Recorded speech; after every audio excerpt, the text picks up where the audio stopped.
जय Shri Krishna. Hello, welcome to our YouTube channel cute love story. दोस्तों, video शुरू करने से पहले वीडियो को लाइक कर दें और चैनल को सब्सक्राइब जरूर कर दें। Chapter 71 party hall. पार्टी में कई सारे लोग आ चुके थे। सभी घर वाले भी नीचे ही थे, सिवाय अयांश, विवेक, अमृता, अंश और आशी के। मोनिका को अब तक नहीं पता था कि अयांश और विवेक उसके ट्रैप से निकल चुके हैं। विवेक और अयांश दोनों रेडी हो चुके थे। वो दोनों नीचे की तरफ चले गए। दोनों को सीढ़ियों से नीचे आते देख सबकी नज़र उन दोनों पर टिक गई। दोनों बहुत हैंडसम लग रहे थे। विवेक ने वाइट शर्ट ब्लैक पैंट पहना हुआ था, वही अयांश ने light blue shirt dark blue pant और डार्क ब्लू ब्लेजर पहना हुआ था। उन दोनों को देख मोनिका के पैरों तले से जमीन खिसक गई। उसके माथे पर पसीना आने लगा। वह अपने माथे का पसीना पूछते हुए इधर उधर देखने लगी। उसे अपने पास ही खड़े अपने पेरेंट्स दिखे। वह उनके पास गई और हकलाते हुए बोली, मम्मी पापा यहाँ से जाना होगा, विवेक और अयांश आ गए हैं। मतलब हम लोगों के लिए बहुत बड़ा खतरा है, आप चलिए यहाँ से। ये बोल उसने आसपास देखा और सबकी नज़रों से बचते हुए बाहर की तरफ जाने लगी। उसे बाहर जाते हुए रेहान ने देख लिया था। आखिर देखता कैसे न, उसकी लेडी बॉस ने उसे यह रिस्पॉन्सिबिलिटी जो दी थी। वो भी उनके पीछे गया और अपने फ़ोन से किसी को मैसेज किया। मोनिका और उसके पेरेंट्स जैसे ही बाहर गए, उनके सामने 8-10 बॉडीगार्ड्स खड़े थे। उन्हें देख मोनिका बुरी तरह से घबरा गई, पर उन्हें बिना कुछ बोलने का मौका दिए बॉडीगार्ड्स में से एक ने क्लोरोफॉर्म की एक बोतल निकाली और उन्हें सुंघाकर बेहोश कर दिया। रेहान उनके पास आकर बोला, गुड जॉब। अभी उन्हें पीछे के दरवाजे से ले जाकर ऊपर वाले रूम में बांध दो और ध्यान रही इन तीनों में से कोई भी भाग ना पाए। वह कुछ और इंस्ट्रक्शन देखकर वहां से वापस पार्टी हॉल में आ गया। धीरे धीरे सभी गेस्ट आने लगे। युग और उसकी फैमिली अभी तक नहीं आई थी। कुछ ही देर में पूरे पार्टी हॉल की लाइट ऑफ हो गई। सीढ़ियों पर से अंश एक डार्क ब्लू कलर के सूट में आता हुआ दिखाई दिया। वहीं उसी का हाथ पकड़े आशी एक डार्क ब्लू कलर के फ्रॉक में आती हुई दिखाई दी। वह दोनों ऊपर वाली सीढ़ी पर रुक गए। तभी पीछे से अमृता आई, जिसने व्हाइट और लाइट ब्लू कलर के कंबों में साड़ी पहनी हुई थी। उसके बाल आज पूरी तरीके से खुले थे। कानों में बड़े बड़े झुमके, मांग में पूरा भरा हुआ सिंदूर, माथे पर एक छोटी सी बिंदी, पैरों में पायल जो उसके चलने के साथ बज रहे थे, हाथों में चूड़ियाँ, और इन सब के साथ उसकी नीली आंखों में आज एक अलग सी चमक। वो बहुत खूबसूरत लग रही थी। अयांश ने जब उसे देखा तो बस देखता ही रह गया। विवेक जो उसी के साथ खड़ा था, उसने उसे पीछे से धकेलकर इशारा किया कि वह आगे जाए और आशी और अमृता के साथ नीचे आए। अयांश ने धीरे से कदम बढ़ाते हुए उनकी तरफ बढ़ने लगा। वह पर उनके पास पहुंचा और आशी का हाथ पकड़ लिया। अमृता ने अंश का और सभी नीचे की तरफ आने लगे। उन चारों को देख सभी के दिल में बस एक ही लाइन आ रही थी, फैमिली हो तो ऐसी एकदम परफेक्ट। आज अमृता भी शादी के बाद पहली बार इस तरीके से तैयार हुई थी और किसी भी फैमिली फंक्शन में शामिल हुई थी। फोटोग्राफर ने उनकी फ़ोटो क्लिक करना स्टार्ट किया। पूरे टाइम उन सभी के चेहरे पर स्माइल किसी को दिखाने के लिए नहीं थी, बल्कि एक दूसरे का साथ पाकर उनकी खुशी से भरी स्माइल थी जो आज दिल से निकल रही थी। सभी साथ में नीचे आए और अपनी पूरी फैमिली के पास जाकर खड़े हो गए। सभी एक एक करके आ रहे थे और अंश को बर्थडे की ब्लेसिंग दे रहे थे। थोड़ी देर में युग और उसकी फैमिली भी आ गई, जिन्हें देखकर अमृता के चेहरे पर मुस्कुराहट आ गए। आज कितने टाइम बाद वह सभी को साथ में देख रही थी। युग आया और उसने अंश के हाथ में एक गिफ्ट दिया, जिसके कान में कहा, इसे आराम से अपने रूम में खोलना। इसमें आपके लिए बहुत स्पेशल गिफ्ट है, आप इसे रूम में आराम से खोलना। आई विश कि आपको ये गिफ्ट पसंद आए। ये बोल वह खड़ा हो गया। अमृता आगे बढ़ी और युग के पास खड़ी दो औरतों के पास जाकर उनके गले लग गई। बोली, आंटी, दोनों को देखकर बहुत खुशी हुई। वह दोनों और तूने उसके सर पर प्यार से हाथ रखा और बोली, हम भी तुमसे मिलकर बहुत खुश हैं। कैसी है मेरी बच्ची? अमृता थोड़ा दूर होकर बोली, कैसी लग रही हूँ? तभी पास में खड़ा एक आदमी बोला, बहुत प्यारी। ये सुन अमृता ने उन दोनों की उसकी तरफ देखा और बोली, अंकल कैसे हैं आप दोनों? दोनों आदमी साथ में बोले, एकदम फिट। अमृता उसकी बात पर मुस्कुरा दी। फिर अमृता ने युग के पास खड़ी एक लड़की को देखा और जाकर उसके गले लग गई और बोली, माही भाभी, मैंने आपको बहुत मिस किया। माही उसके सर पर हाथ से रहते हुए बोली, मैंने भी आपको बहुत याद किया, पता है कल जान निकाल दी थी आपने हमारी। अमृता से दूर होकर बच्चों की तरह कान पकड़कर, सॉरी मेरी भाभी जान। उसकी इस अदा पर मुस्कुरा दिए। आज सिंघानिया परिवार अमृता का एक नया रूप देख रहा था। शायद अमृता का ये बचपने से भरा रूप उन लोगों ने कभी देखा ही नहीं था पहले। तभी माही के पीछे से एक बच्चे की आवाज़ आई, क्या क्यूटी पाए, आप तो मम्मा से बातें कर रही हो, मुझे तो भूल ही गई। ये बात सुन अमृता मुस्कुराकर बोली, पीहू। और छोटी सी 4 साल की बच्ची को अपनी गोद में उठा लिया और प्यार से गाल पर किस करते हुए बोली, पीहू बच्चा, आप भी कोई भूलने वाली चीज़ हो। पीयूष की बात पर खिलखिलाकर हंस दी और उसकी गाल पर किस करते हुए बोली, थैंक यू मेरी क्यूटी पाए। अमृता बोली, क्यों? पीहू हंसते हुए आंख मारकर बोली, पापा को हमारे पास भेजने के लिए। अमृता बोली पीहू पोल मत खोलो वरना हम दोनों की वोट लग जाएगी। यू जो दोनों की बातें सुन रहा था वह बोला अच्छा तो मतलब मुझे यू मुंबई भेजने की प्लानिंग तुम दोनों की थी। उसकी बात तो अमृता और पीहू दोनों ने ही अपनी जी अपने मुंह में दबा दी। दोनों के एक जैसे रिएक्शन देखकर माही हंस पड़ी। फिर अमृता ने पीहू को अपनी गोद से नीचे उतारा और अपनी नज़रें इधर उधर करने लगी। ऐसे लग रहा था जैसे वो किसी को ढूंढ रही है, पर किसी को आसपास ना देखकर वह निराश हुई और उसने अपनी नज़रें झुका ली। उसकी चेहरे की उदासी सभी ने देख लो थी, लेकिन किसी को नहीं पता था कि वह ढूंढ किसे रही है। फिर अमृता ने अपने इमोशन सही करते हुए और हर्षवर्धन जी और बाकी सबको देखते हुए कहा इनसे मिलिए, ये युग भाई के मम्मी पापा और यह कृष मम्मी पापा। ये भाई की वाइफ माही भाभी और यह पीहू इनकी बेटी। और कृष को तो आप जानते ही हैं। सभी ने एक दूसरे को हाय कहा और बातें करने लगे, पर अमृता की नज़रें जैसे पूरे पार्टी हॉल में किसी को तलाश रही थी। कुछ देर में केक कटिंग का भी टाइम हो गया। अंश को लेकर कटिंग के लिए पूरे हॉल के सेंटर में लेकर जाया गया। एक बड़ा सा 3 फ्लो का केक आया। अंश के एक तरफ अमृता खड़ी थी और एक तरफ आशी, और आशी के बाजू में अयांश। अयांश केक कट करने ही वाला था कि अमृता बोली बच्चा पहले कैंडल ब्लो करते हुए विश मांगो फिर केक कट करना। अंश ने अपनी आंखें बंद की और मन में बोला गॉड प्लीज़ मेरी मम्मा और मेरे पापा को और आशी को हमेशा मेरे साथ रखना, उन्हें कभी मुझसे अलग मत करना। ये बोल उसने आंखें खोली और केक में लगी कैंडल्स को ब्लो कर दिया। अंश केक कट करने के लिए चाकू उठाया और अयांश का हाथ पकड़ उसने केक कट कराया, जैसे वह लोग पहले लिया करते थे। सभी ने गाना स्टार्ट किया, happy birthday to you, happy birthday to you, happy birthday to you, happy birthday to you, happy birthday to dear Ansh, happy birthday to you. Ansh ने सबसे पहले अमृता को केक खिलाया, फिर अयांश को और आशी को, फिर धीरे धीरे कर वह सभी फैमिली मेंबर की तरफ बढ़ने लगा और सभी को केक खिलाया। बाकी मेहमानों में केक का डिस्ट्रीब्यूशन कर दिया गया। फिर बच्चों के गेम स्टार्ट हुए। अंश के दोस्त भी आए हुए थे, जिसमें वीर भी था, आशी और पीहू भी उन्हीं के साथ थे। बच्चों ने गेम्स खेले, डांस किया और खूब एंजॉय किया। आखिर अंश का बर्थडे था तो एंजॉय तो बच्चे ही करते, बड़े तो ऐसी पार्टियों में बिजनेस डील करने या फिर अपनी पहचान बढ़ाने के लिए आते हैं। ऐसे ही धीरे धीरे पार्टी आगे बढ़ने लगी। मेहमानों ने खाना खाया और सब चले गए। जाने का समय हो गया तो युग की फैमिली भी जाने के लिए तैयार थी, पर युग कृष के पास आकर बोला कृष वह कहीं दिख नहीं रही, कहाँ है? कृष आसपास देखते हुए बोला पता नहीं, बहुत देर से नहीं दिखी, इनफैक्ट अमृता से मिलने के लिए भी नहीं आई। योग और कृष पूरे पार्टी हॉल में किसी को ढूंढने लगे। उन्हें इस तरीके से ढूंढा देख उनके फैमिली वाले परेशान हो चुके थे। वही अमृता पार्टी में कुछ घुटन महसूस करने की वजह से हॉल से बाहर जा चुकी थी। कृष वही साहिल के पास आया और बोला आपने किसी रेड गाउन में ओपन नियक गौरी सी लड़की को यहाँ देखा कहीं? साहिल सोचने लगा तो कृष उसे अपने फ़ोन में एक फ़ोटो निकाल कर दिखाई। वह फ़ोटो देखकर साहिल बोला हाँ ये तो बाहर की तरफ जा रही थी, देखा था मैंने। अब तो ऑलमोस्ट सारे मेहमान जा चुके थे, युग की फैमिली ही वहां पर थी। कृष घबराते हुए बाहर की तरफ जाने लगा। युग उसे देख उसकी तरफ आया और बोला क्या हुआ, कुछ पता चला? कृष वह बाहर की तरफ है। ये सुन युग भी उसके साथ बाहर जाने लगा। बाकी घर वाले भी उन दोनों के पीछे बाहर आकर इन दोनों को टेंशन में देखकर बाहर आकर देखा कि अमृता एक बेंच पर बैठी थी और उसी कर पास बैठी एक लड़की का हाथ उसने पकड़ा हुआ था। दोनों कुछ बातें कर रहे थे। वो लड़की हल्के से मुस्कुराकर बोली पता है तुझे बहुत मिस किया, कल जब वो न्यूज़ सुनी तो कुछ समझ नहीं आया कि कैसे रिएक्ट करूं। अमृता हल्का सा गुस्सा दिखाते हुए बोली तो आज मुझे देखकर चुप क्यों गई, मैं तुझे ढूंढ रही थी। वो लड़की आगे बढ़कर अमृता के गले से लग गई और उसके कान में बोली सॉरी। उन दोनों को ऐसे देख साहिल कृष से बोला ये है कौन जो भाभी के गले लगी हुई है?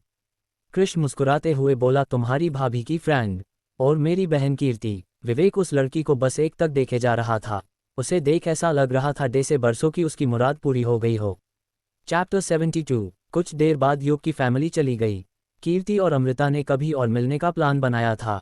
अभी सब अपने अपने रूम में थे। अयांश विवेक के रूम में था। दोनों किसी टॉपिक पर बात कर रहे थे। टॉपिक था हुक्म। अयांश बोला विवेक तूने नोटिस किया इस हुक्म के अटैक्स काफ़ी दिनों से बंद हो गए हैं? विवेक बोला हम शायद उस दिन से जब मोनिका आई थी। अयांश बोला और जब से मोनिका घर में आई थी तभी से घर की शांति भंग होने लगी।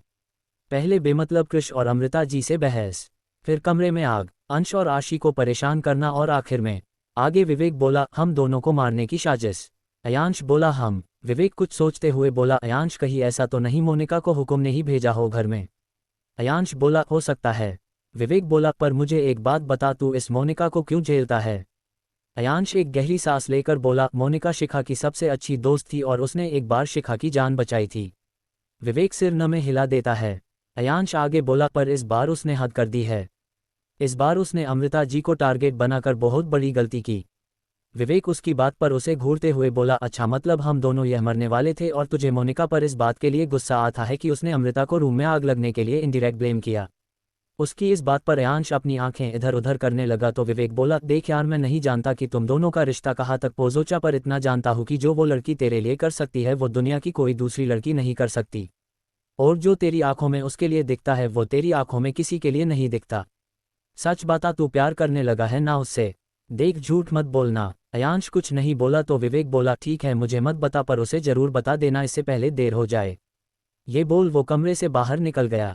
अयांश अपने आप से मन में बोला, हाँ करने लगा हूँ उनसे प्यार, शायद खुद से भी ज़्यादा। जब से वो गई है तब से ख्यालों में सिर्फ वही छाई हुई है।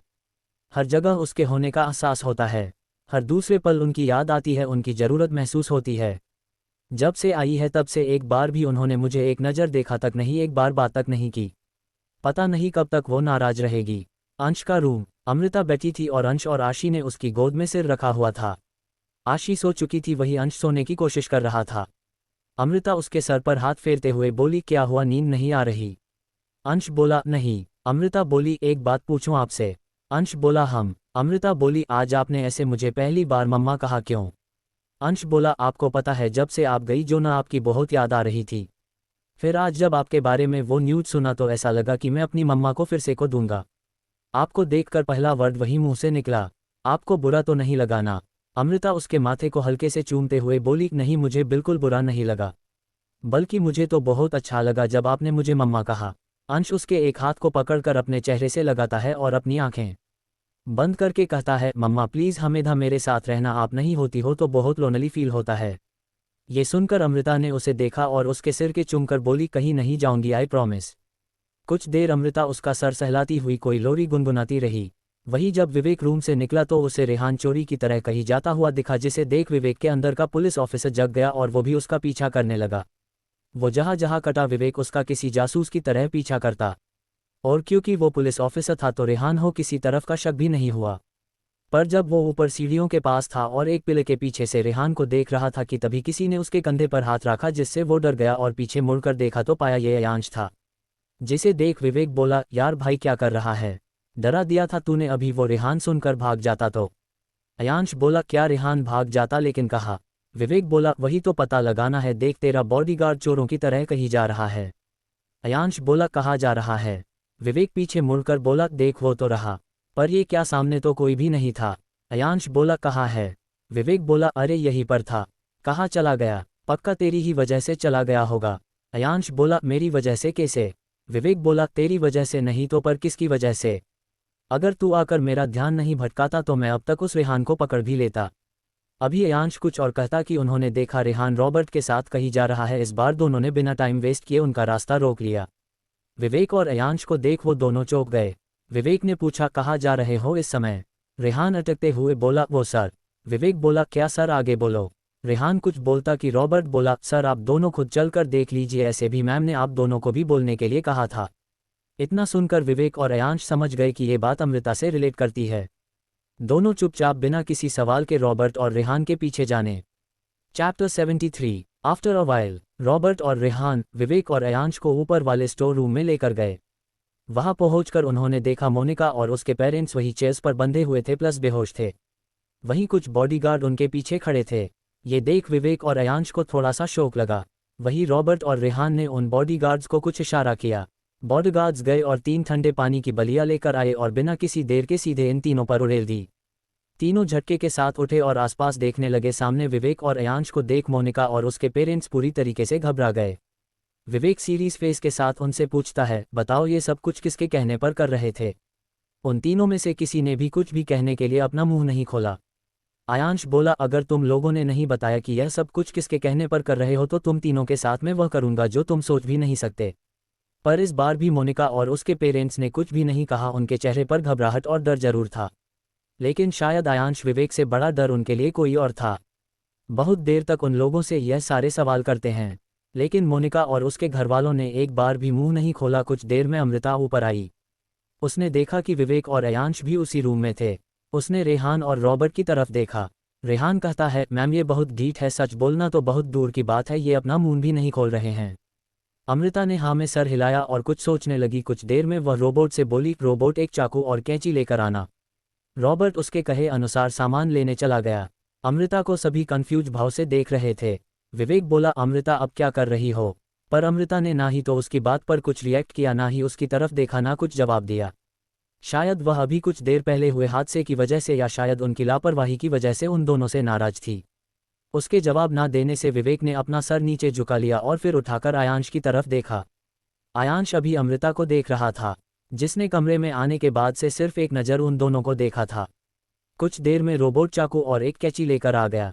चाकू और कैंची अमृता को देते हुए बोला, बॉस। उसने दोनों चीजें ली और मोनिका के पास आकर मोनिका को एक बार ऊपर से नीचे तक देखा और बोली, किसके कहने पर किया, नाम बताओ। मोनिका कुछ नहीं बोली। अमृता एक बार फिर बोली, तुम्हें चुप रहकर कुछ भी नहीं मिलने वाला। बोलो, ये सब कुछ किसने कहने पर किया? मोनिका सरनामे मिलाते हुए बोली, अगर मैंने तुम्हें कुछ भी बता दिया तो वह मुझे और मेरे परिवार को जिंदा नहीं छोड़ेगा। मैं तुम्हें कुछ नहीं बताऊंगी। अमृता बोली, ओके इट्स योर चॉइस, लेकिन अब जो मैं करूंगी that is completely my choice. इतना बोलकर उसने चाकू लिया, पहले उसकी गर्दन पर लगाया। ये देख मोनिका घबरा गई। अमृता ने उस चाकू की सबसे ऊपर वाले पॉइंट को उसके गले पर टिका दिया। धीरे धीरे उस पॉइंट को ऊपर की तरफ ले जाने लगी और बोली, उसका नाम बताओ। अमृता ने चाकू चेहरे से कुछ दूर पर रोक दिया और फिर से बोली, नाम बताओ। मोनिका, जिसकी गर्दन पर चाकू का तिकोना हिस्सा था, उसने चाकू को अपनी तिरछी नज़र से देखने की कोशिश करते हुए कहा, नहीं बताऊंगी। अमृता चाकू को फिर से ऊपर उसके चेहरे की तरफ ले जाते हो बोलने लगी और बोली, ठीक है। ये बोल उसने उसकी चाकू चीन पर ले गई। फिर होठों पर मोनिका ने घबराकर अपनी आंखें बंद कर ली। अमृता ने होठों से ऊपर उसके नाक पर फिर माथे पर तक लाने के बाद चाकू हटा लिया और बोली, अब भी नहीं बताओगी? इस बार भी मोनिका ने डरते हुए सर नामे हिला दिया। अमृता ने सर हमें हिलाया और चाकू को उसके माथे पर लगाकर फिर से गाल की तरफ लाने लगी। जैसे ही उसके गाल पर चाकू आया, अमृता ने चाकू आगे बढ़ाना बंद कर दिया और उसके गाल पर चाकू को तेरा करते हुए दबाव बनाने लगी। ये देख मोनिका बुरी तरह से घबरा गई। आखिर उसे भी बाकी लड़कियों की तरह अपने चेहरे से बहुत प्यार था और अगर अमृता उसके चेहरे पर कट लगा देती तो उसका चेहरा बहुत भद्दा हो जाता। अभी तक कट लगा नहीं था। अमृता बस धीरे धीरे चाकू पर वजन डाल रही थी भी। मोनिका हकला आती हुई आवाज में बोली, प्लीज ऐसा मत करो। अमृता ने चाकू पर वजन डालना बंद करती है और बोली, तो नाम बताओ। मोनिका नामे सर हिला देती है। इस बार अमृता ने बिना किसी के चेहरे पर चाकू रखा और जोर से दबा दिया। मोनिका ने डर के मारे आंखें बंद कर ली और जोर से चिल्लाते हुए बोली, हुकुम के कहने पर किया। ये सुनकर अमृता ने चाकू नीचे रख दिया। अभी तक कट नहीं लगा था, शायद चाकू में धार नहीं थी। अमृता अपने हाथ में पकड़े चाकू को देखते हुए बोली, हुकुम का असली नाम बताओ। मोनिका बोली, मुझे कुछ नहीं पता। अमृता बोली, झूठ झूठ बोल रही हो तुम। इस बार अमृता ने कैंची उठाई और केजी मोनिका को दिखाते हुए बोली, सच बोलना है या फिर नहीं? मोनिका से सहमी हुई आंखों से देखने लगी। अमृता बोली, मोनिका तुम बहुत बोरिंग हो, चलो कोई बात नहीं। इतना बोल वह मोनिका को जिस कुर्सी पर बांधा गया था उसके पीछे आई और उसके बालों को अपने एक मुट्ठी में पकड़ लिया और कैंची बालों में फंसाते हुए बोली, बता रही हो या फिर तुम्हारे बालों की आहुति दे दूं? मोनिका बोली, प्लीज ऐसा मत करो, मेरे बाल मत काटो। अमृता ने बोर होते हुए कहा, देखो ये सब बहुत बोरिंग है, जल्दी से बोलो, मेरा मूड बहुत खराब है। कहीं ऐसा ना कि तुम सच याद करती रह जाओ और तुम्हारे बाल। इतना बोलकर चुप हो गए आयांश, रोबोट, रेहान, विवेक, चारों अमृता के इस रूप को देखकर बहुत दंग थे। उन्हें समझ नहीं आ रहा था कि मोनिका, जिसने उनके इतनी बार पूछने पर, इतनी धमकी देने पर भी कुछ नहीं बताया, वह मोनिका अमृता के बाल काटने की धमकी से या उसके चेहरे पर चाकू चलाने से इतना डर रही थी। विवेक उसके इस अतरंगी टॉर्चर से इंस्पायर होकर उससे ट्रेनिंग लेने की सोच रहा था। आया एनएसएच और विवेक तो सोच रहे थे कि अगर अमृत ने उन दोनों को पनिश करने का सोचा तो उन दोनों के साथ क्या करेगी। एक बार को तो दोनों को लगा कि वह उन दोनों के बाल कटवाकर उन्हें पूरे शहर में घुमाएगी, पर फिर उन दोनों ने अपने ख्यालों की पुड़िया को बंद किया और आगे चल रहे हो शो को देखा। मोनिका ने डर के मारे आंखें बंद करते हुए सब कुछ कहना शुरू कर दिया था। आनंद ठाकुर नाम है उसका। वह सिंघानिया परिवार की बर्बादी चाहता है। आयांश के पापा हर्षवर्धन सिंघानिया को इस बारे में सब कुछ पता है। यह इन लोगों की फैमिली दुश्मनी है जो कई सालों से चलती आ रही है। इससे ज्यादा मैं कुछ नहीं जानती, प्लीज मुझे छोड़ दो। अमृता ने कैंची हटाई और कैंची और चाकू रोबोट को देते हुए बोली, इन लोगों को सुबह पुलिस के हवाले कर देना। रोबोट ने हाँ में सर हिलाया और रेहान के साथ चला गया। आयांश, विवेक और अमृता अभी उन तीनों के सामने खड़े थे। बॉडीगार्ड्स वापस कमरे में आए और अमृता कमरे से निकल गई। आंसर, विवेक भी दोनों उसी के पीछे थे। अमृता वहां से निकलकर किचन में गई और अपने लिए कॉफी बनाने लगी। आयांश और विवेक दोनों को ही अमृता से बात करनी थी, इसीलिए उसके पीछे पीछे किचन में चल दिए। अयांश बोला, वैसे ही आप इतना कम सोती है और अभी कॉफ़ी रात भर सोने का इरादा नहीं है क्या आपका? पर अमृता ने उससे कुछ भी नहीं कहा। विवेक और अयान से अब अमृता की चुप्पी बर्दाश्त नहीं हो रही थी। विवेक बोला, अरे यार हो गई गलती, अब माफ़ भी कर दो, कितना गुस्सा करोगी? अयांश बोल, देखिए प्लीज़ आप कुछ बोलिए तो सही, ज़्यादा चुप रहना इंसान की सेहत के लिए अच्छा नहीं है, स्ट्रेस हो जाता है। विवेक बोला, हाँ हाँ देखो, हाँ मैं मानता हूँ कि हमने गलती करी, हमें मोनिका की बात नहीं माननी चाहिए थी। पर यह सब ना तुम्हारे पति परमेश्वर की गलती है। तुम्हारे पति ने मुझसे कहा था कि मोनिका तुम्हारी हमारी दोस्त हो तो हमें मोनिका की हेल्प करनी चाहिए, इसीलिए मैं चला गया, मैं तो जाने ही नहीं वाला था। प्लीज़ तुम इस चक्कर में मुझसे बात करना बंद करके मुझे स्ट्रेस मत दो। अमृता उन दोनों की बोलने से पूरी तरह से इरिटेट हो चुकी थी। इसीलिए उसने अपने हाथ में पकड़ा कॉफ़ी का कप जोर से नीचे पटक दिया और दोनों को घूरते हुए बोली, आप दोनों को क्या लगता है आप दोनों बहुत महान हैं, जो बिना किसी को भी बताए चले गए उसकी जान बचाने के लिए? किसी को तो बताते घर में। आपको पता भी है कि अगर आप दोनों में से किसी को कुछ हो जाता तो आप लोगों के घर वाले को क्या होता? कैसे रहते हो आप लोगों के बिना? और अगर आप लोगों को मोनिका की हेल्प करनी ही थी तो किसी को बताते, बॉडीगार्ड को साथ ले जाते, रेहान को बता देते। लेकिन नहीं, अब दोनों दुनिया के सबसे ज़्यादा बिजी इंसान है, सुपर हीरो है, ना जाकर किसी को भी बचा लेंगे। एटलीस्ट आप लोग सोचते तो सही को ये कोई ट्रैप भी हो सकता है, किसी को साथ लेकर जाते, लेकिन नहीं। मुझे आप दोनों कोई बात नहीं करनी, मेरा ना सुबह से दिमाग करेंगे, दिमाग खराब है। इस तरीके से गुस्से में मुंह से कुछ निकल जाएगा ना तो बहुत ज़्यादा हर्ट करेगा। आज का मेरा दिन खराब है, जो कुछ न कुछ हुए जा रहा है। मुझे आपसे बात ही नहीं करनी, ऊपर स्टोर रूम में मोनिका बंद है, कीजिए उससे बात कीजिए, वह भी फ्री है, आप भी फ्री है, रात भर फ्री है, रात भर बात कीजिएगा, लेकिन मुझसे बात मत कीजिए। ये बोलकर वह 2 कॉफ़ी के कप वही टेबल पर रखती है और अपने लिए एक कॉफ़ी का कप लेकर ऊपर रूम की तरफ चली जाती है। उसके जाने के बाद विवेक अपने मुंह पर हाथ रखते हुए बोला, वह माय गॉड अयांश, तेरी बीवी तो बहुत डेंजर है, बॉस मोनिका के तो बस बाल कटते कटते बचे हैं, हम दोनों का क्या कटेगा? अयांश तूने एक काम कर, जाकर उससे बात कर, उसे मना, उसका गुस्सा शांत करवा। यार भाई, सुबह तक कैसे भी उसको शांत करवा दे, वो शांति ही अच्छी लगती है। गुस्से में तो सच में माँ काली का दूसरा अवतार लग रही है यार। आयांश ने उसे देखा और कुछ सोचते हुए ऊपर अपने रूम की तरफ चला गया। चैप्टर 74। अयांश अंश के कमरे में आया, उसने देखा कमरे में अंश और आशी बिस्तर पर सो रहे हैं, पर अमृता कमरे में नहीं थी। उसने एक बार बालकनी में चेक करने के बारे में सोचा और बालकनी की तरफ चला गया। उसका शक सही था, अमृता बालकनी में ही थी। अमृता बालकनी में ही थी, एक हाथ में कॉफ़ी का कप पकड़े ऊपर चांद को देखे जा रही थी। शायद उसे कोई बात परेशान कर रही थी। वो गया और उसके पास खड़ा हो गया। अमृता को पता था कि अयांश उसके बगल में खड़ा था, पर वह बिना हिले डुले बस खड़ी रही। अमृता अयांश के कहे शब्दों से सच में बहुत नाराज थी, उसके दिल को ठेस पहुंची थी उन शब्दों से। अमृता की कॉफ़ी खत्म हुई और वह पीछे मुड़कर जाने लगी कि अयांश ने उसका हाथ पकड़ लिया। अमृता ने पीछे मुड़कर नहीं देखा और ना ही अयांश से अपना हाथ छोड़ाया। अयांश धीरे कदमों से उसके सामने आया और अपने घुटनों के बल बैठ गया। उसने अभी अमृता का हाथ पकड़ा हुआ था। अमृता उसे नहीं देख रही थी। ये देख अयांश ने उसका हाथ छोड़ दिया। जैसे ही अमृता ने महसूस किया कि उसका हाथ छूट चुका है, उसने एक नज़र उसको देखा। अयांश को देखकर अमृता पूरी तरीके से शॉक हो गई। अयांश ने अपना सर नीचे झुका रखा था और अपने दोनों कान पकड़ रखे थे। अमृता बिना कुछ बोले बस हैरानी से उसे देखते रह गई। अयांश ने बोलना शुरू किया, जानता हूँ गलती हो गई है। बिना सोचे समझे इतना सब कुछ बोल गया। दिल में जितना भी गुस्सा भड़ास जो कुछ भी था, बस पता नहीं कैसे निकल गया। जब आप नहीं थी तो आपकी कमी हर पल खल रही थी। जितना अंश और आशी ने आपको याद किया उतना ही मैंने भी किया। फ़र्क बस इतना है कि वह दोनों आपसे बोल सकते हैं और मैं बोल नहीं पाया। मैं अपने पास्ट में इतना खो चुका था कि अपने बच्चों तक को नज़रअंदाज करने लगा, पर जब आप मेरी ज़िंदगी में आई आपने मेरी ज़िंदगी के मायने बदल दिया। मैं अपने पास्ट से आगे बढ़ने लगा, पर जब उन्हीं यादों को अपने सामने जलते हुए देखा तब मन में गुस्सा पनपने लगा। एक नफरत सी होने लगी अपने आप से कि मैं अपने ही प्यार की यादों को जलते हुए देख रहा हूँ, उन्हें बचा नहीं पाया और इन सब की भड़ास आप पर निकल। आई एम सॉरी, मानता हूँ कि गलती हो गई है, आपके आत्मसम्मान को ठेस पहुँचाई है, आपके दिल को ठेस पहुँचाई है, लेकिन क्या मुझे एक मौका और देंगी? मुझे माफ़ कर दीजिए, I am really really sorry. Amrita बस उसे आंखें फड़े देखे जा रही थी। उसने कभी एक्सपेक्ट नहीं किया था कि अयांश उससे माफ़ी मांगेगा, वह भी ऐसे सर झुकाकर जहाँ तक वह अयांश को जानती थी। आज किसी के भी सामने सर झुकाने वालों में से नहीं था। अमृता की आंखों में उसकी बातें सुनकर आंसू आ गए। अमृता अपने घुटनों के बल बैठ गई और अयांश की चीन पकड़कर उसका चेहरा ऊपर किया। अयांश की आंखों में गिल्ट था। अमृता ने उसके कान पर से हाथ हटाए और शांत आवाज में बोली, आप मुझसे प्रॉमिस कर सकते हैं? अयांश ना से सवालिया नज़रों से देखा तो अमृता आगे बोली, आज के बाद अगर कभी भी गुस्सा हो, फ्रस्ट्रेटेड हो या कोई चीज़ परेशान करें तो आप मुझसे उस बात को शेयर करेंगे, अपने अंदर रखकर अपने अंदर के गुस्से को पनपने नहीं देंगे।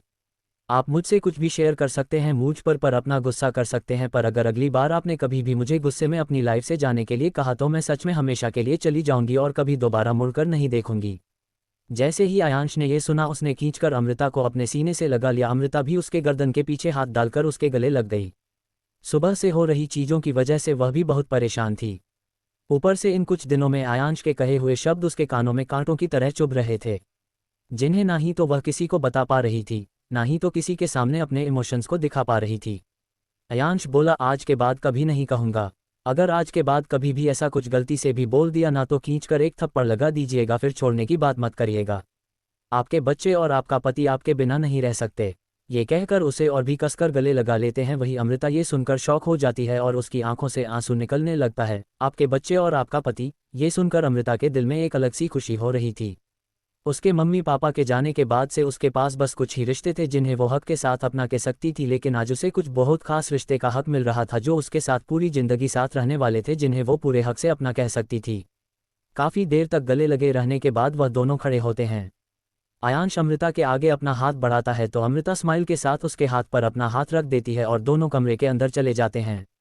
अमृता और अयांश अंश और आशी की एक एक तरफ सो जाते हैं। शायद अयांश के मन में पनप रहा प्यार बाहर आने को बेताब था, लेकिन अभी कुछ ऐसी चीजें थी जो अयांश को ये सब कुछ बोलने से रोक रही थी।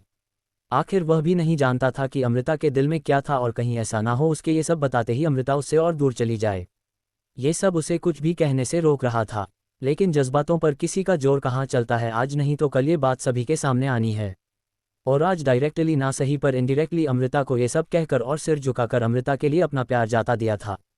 वैसे भी कहते हैं कि किसी भी लड़के का सिर दो ही औरतों के सामने झुकता है, पहला तो जन्म देने वाली माँ के सामने या वो लड़की जिससे वो दिल से प्यार करता हो और सम्मान करता हो। अगला दिन एक कमरे में हर्षवर्धन जी, अमृता, अयांश और विवेक चारों एक साथ होते हैं। अयांश बोलता है, यह अंगद ठाकुर कौन है पापा, और इसकी हमारे परिवार से क्या दुश्मनी है? ये सुनकर हर्षवर्धन जी अपने सामने बैठे तीनों को गहरी नज़र से देखते हैं और फिर एक गहरी सांस लेकर कहते हैं, अंगद ठाकुर की दुश्मनी हम लोगों के परिवार से सालों से चली आ रही है। लगा था कि गांव छोड़ने के बाद अगर ठाकुर हम लोगों का पीछा छोड़ देगा, लेकिन नहीं। विवेक कहता है, अंकल आखिर अंगद ठाकुर है कौन जो हाथ धोकर हम लोगों के पीछे पड़ा है? हर्षवर्धन जी कहना शुरू करते हैं, दुश्मनी बहुत पुरानी है। ये दुश्मनी शुरू होती है सालों पहले आदित्यपुरम नाम के एक बहुत ही खूबसूरत गांव से, जहां के लोग मिलजुल कर रहते थे। हर तरफ खुशियां होती थी उस गांव में, और वहां की खुशियों का ख्याल रखते वहां के तीन सबसे रईस परिवार, सिंघानिया परिवार, ठाकुर परिवार और सिंह परिवार।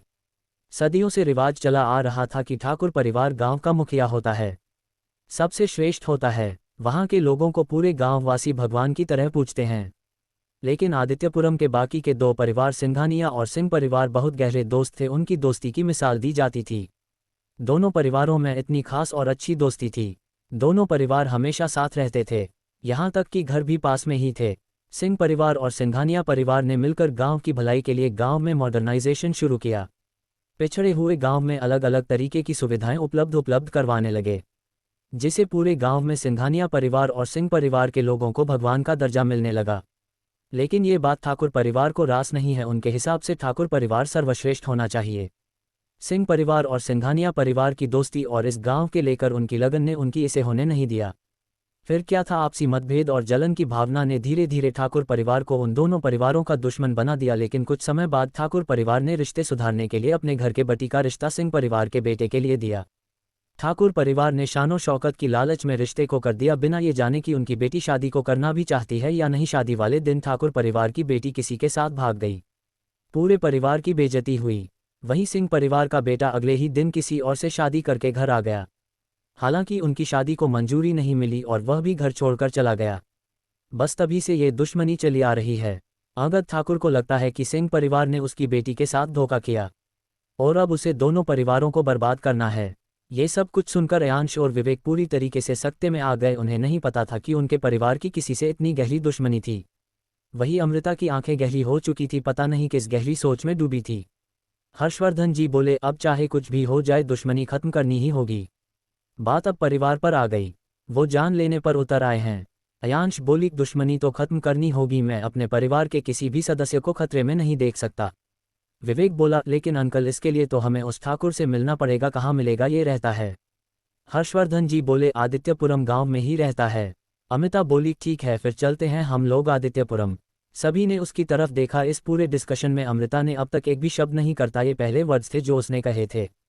हर्षवर्धन जी बोले, लेकिन बेटा ऐसे इस तरीके से अचानक गांव, मेरा मतलब है यहाँ हम लोगों के बिजनेस हैं, सब कुछ है, कैसे मैनेज होगा।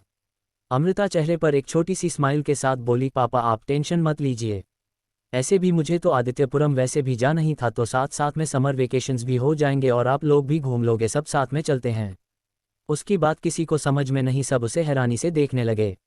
अमृता बोली, एएस ग्रुप ने इस बार आदित्यपुरम में अपना हॉस्पिटल बनाने के बारे में सोचा है, तो इसीलिए मैं तो जाने ही वाली थी।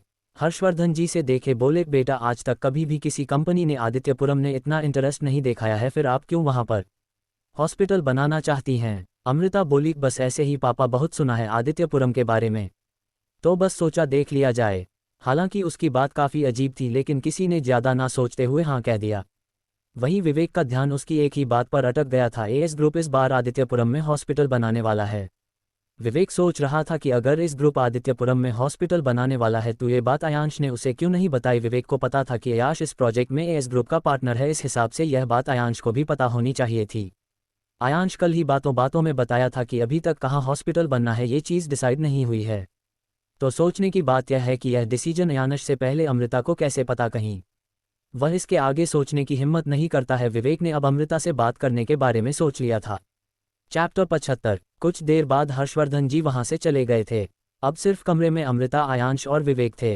अयांश ने अमृता को देखा, वो कुछ सोच रही थी। वो बोला, क्या हुआ, कुछ सोच रही है आप। अमृता बोली, वो एक्चुअली मुझे पता नहीं, पर ऐसा लग रहा है कि ये बात सिर्फ गांव में सबसे बड़ा बनने से कहीं ज़्यादा है। ऐसा लग रहा है कि कुछ तो है जो हम देख कर भी नहीं देख पा रहे हैं। मेरा मतलब है, अगर उसे बस रुतबे की चिंता होती तो वो ये दिल्ली में आप लोगों पर हमला क्यों करवा रहा है। अयांश भी कुछ सोचते हुए बोला, अगर ऐसा कुछ है जो आप कह रही है तो हम पता कैसे करें। अमृता बोली, एक मिनट। अमृता किसी को कॉल करती है और कहती है, अंगद ठाकुर की सारी इन्फॉर्मेशन निकालो, एक भी इन्फॉर्मेशन मिस आउट नहीं होनी चाहिए। इतना बोल वो कॉल कट करती है और उन दोनों को देखती है और रूम से जाने को होती है कि विवेक अमृता के सामने आकर अचानक से बोला, कौन हो तुम। अमृता ने अपनी दोनों आईब्रो ऊपर करते हुए बोली, मतलब। विवेक बोला, मैंने पूछा कौन हो तुम।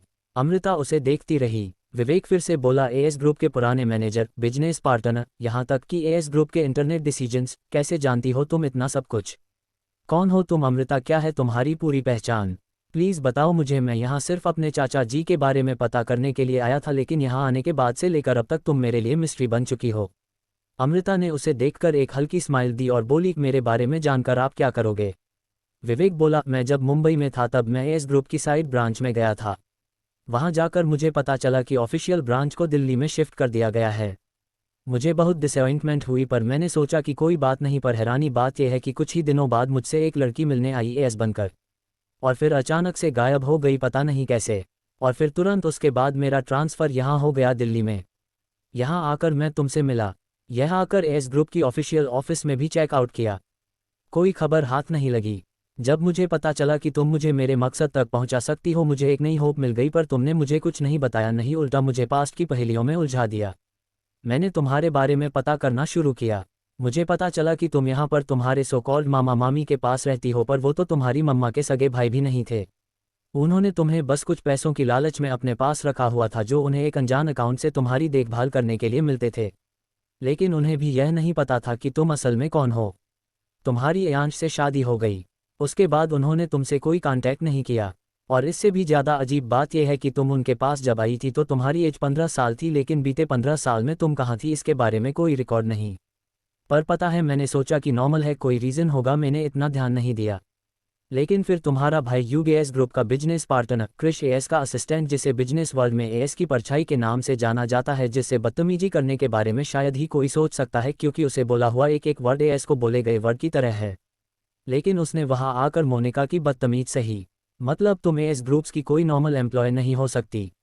और फिर हद हो गई, खुद वह लड़की जो मुझसे एएस बनकर मिली, तुम्हारी दोस्त कीर्ति।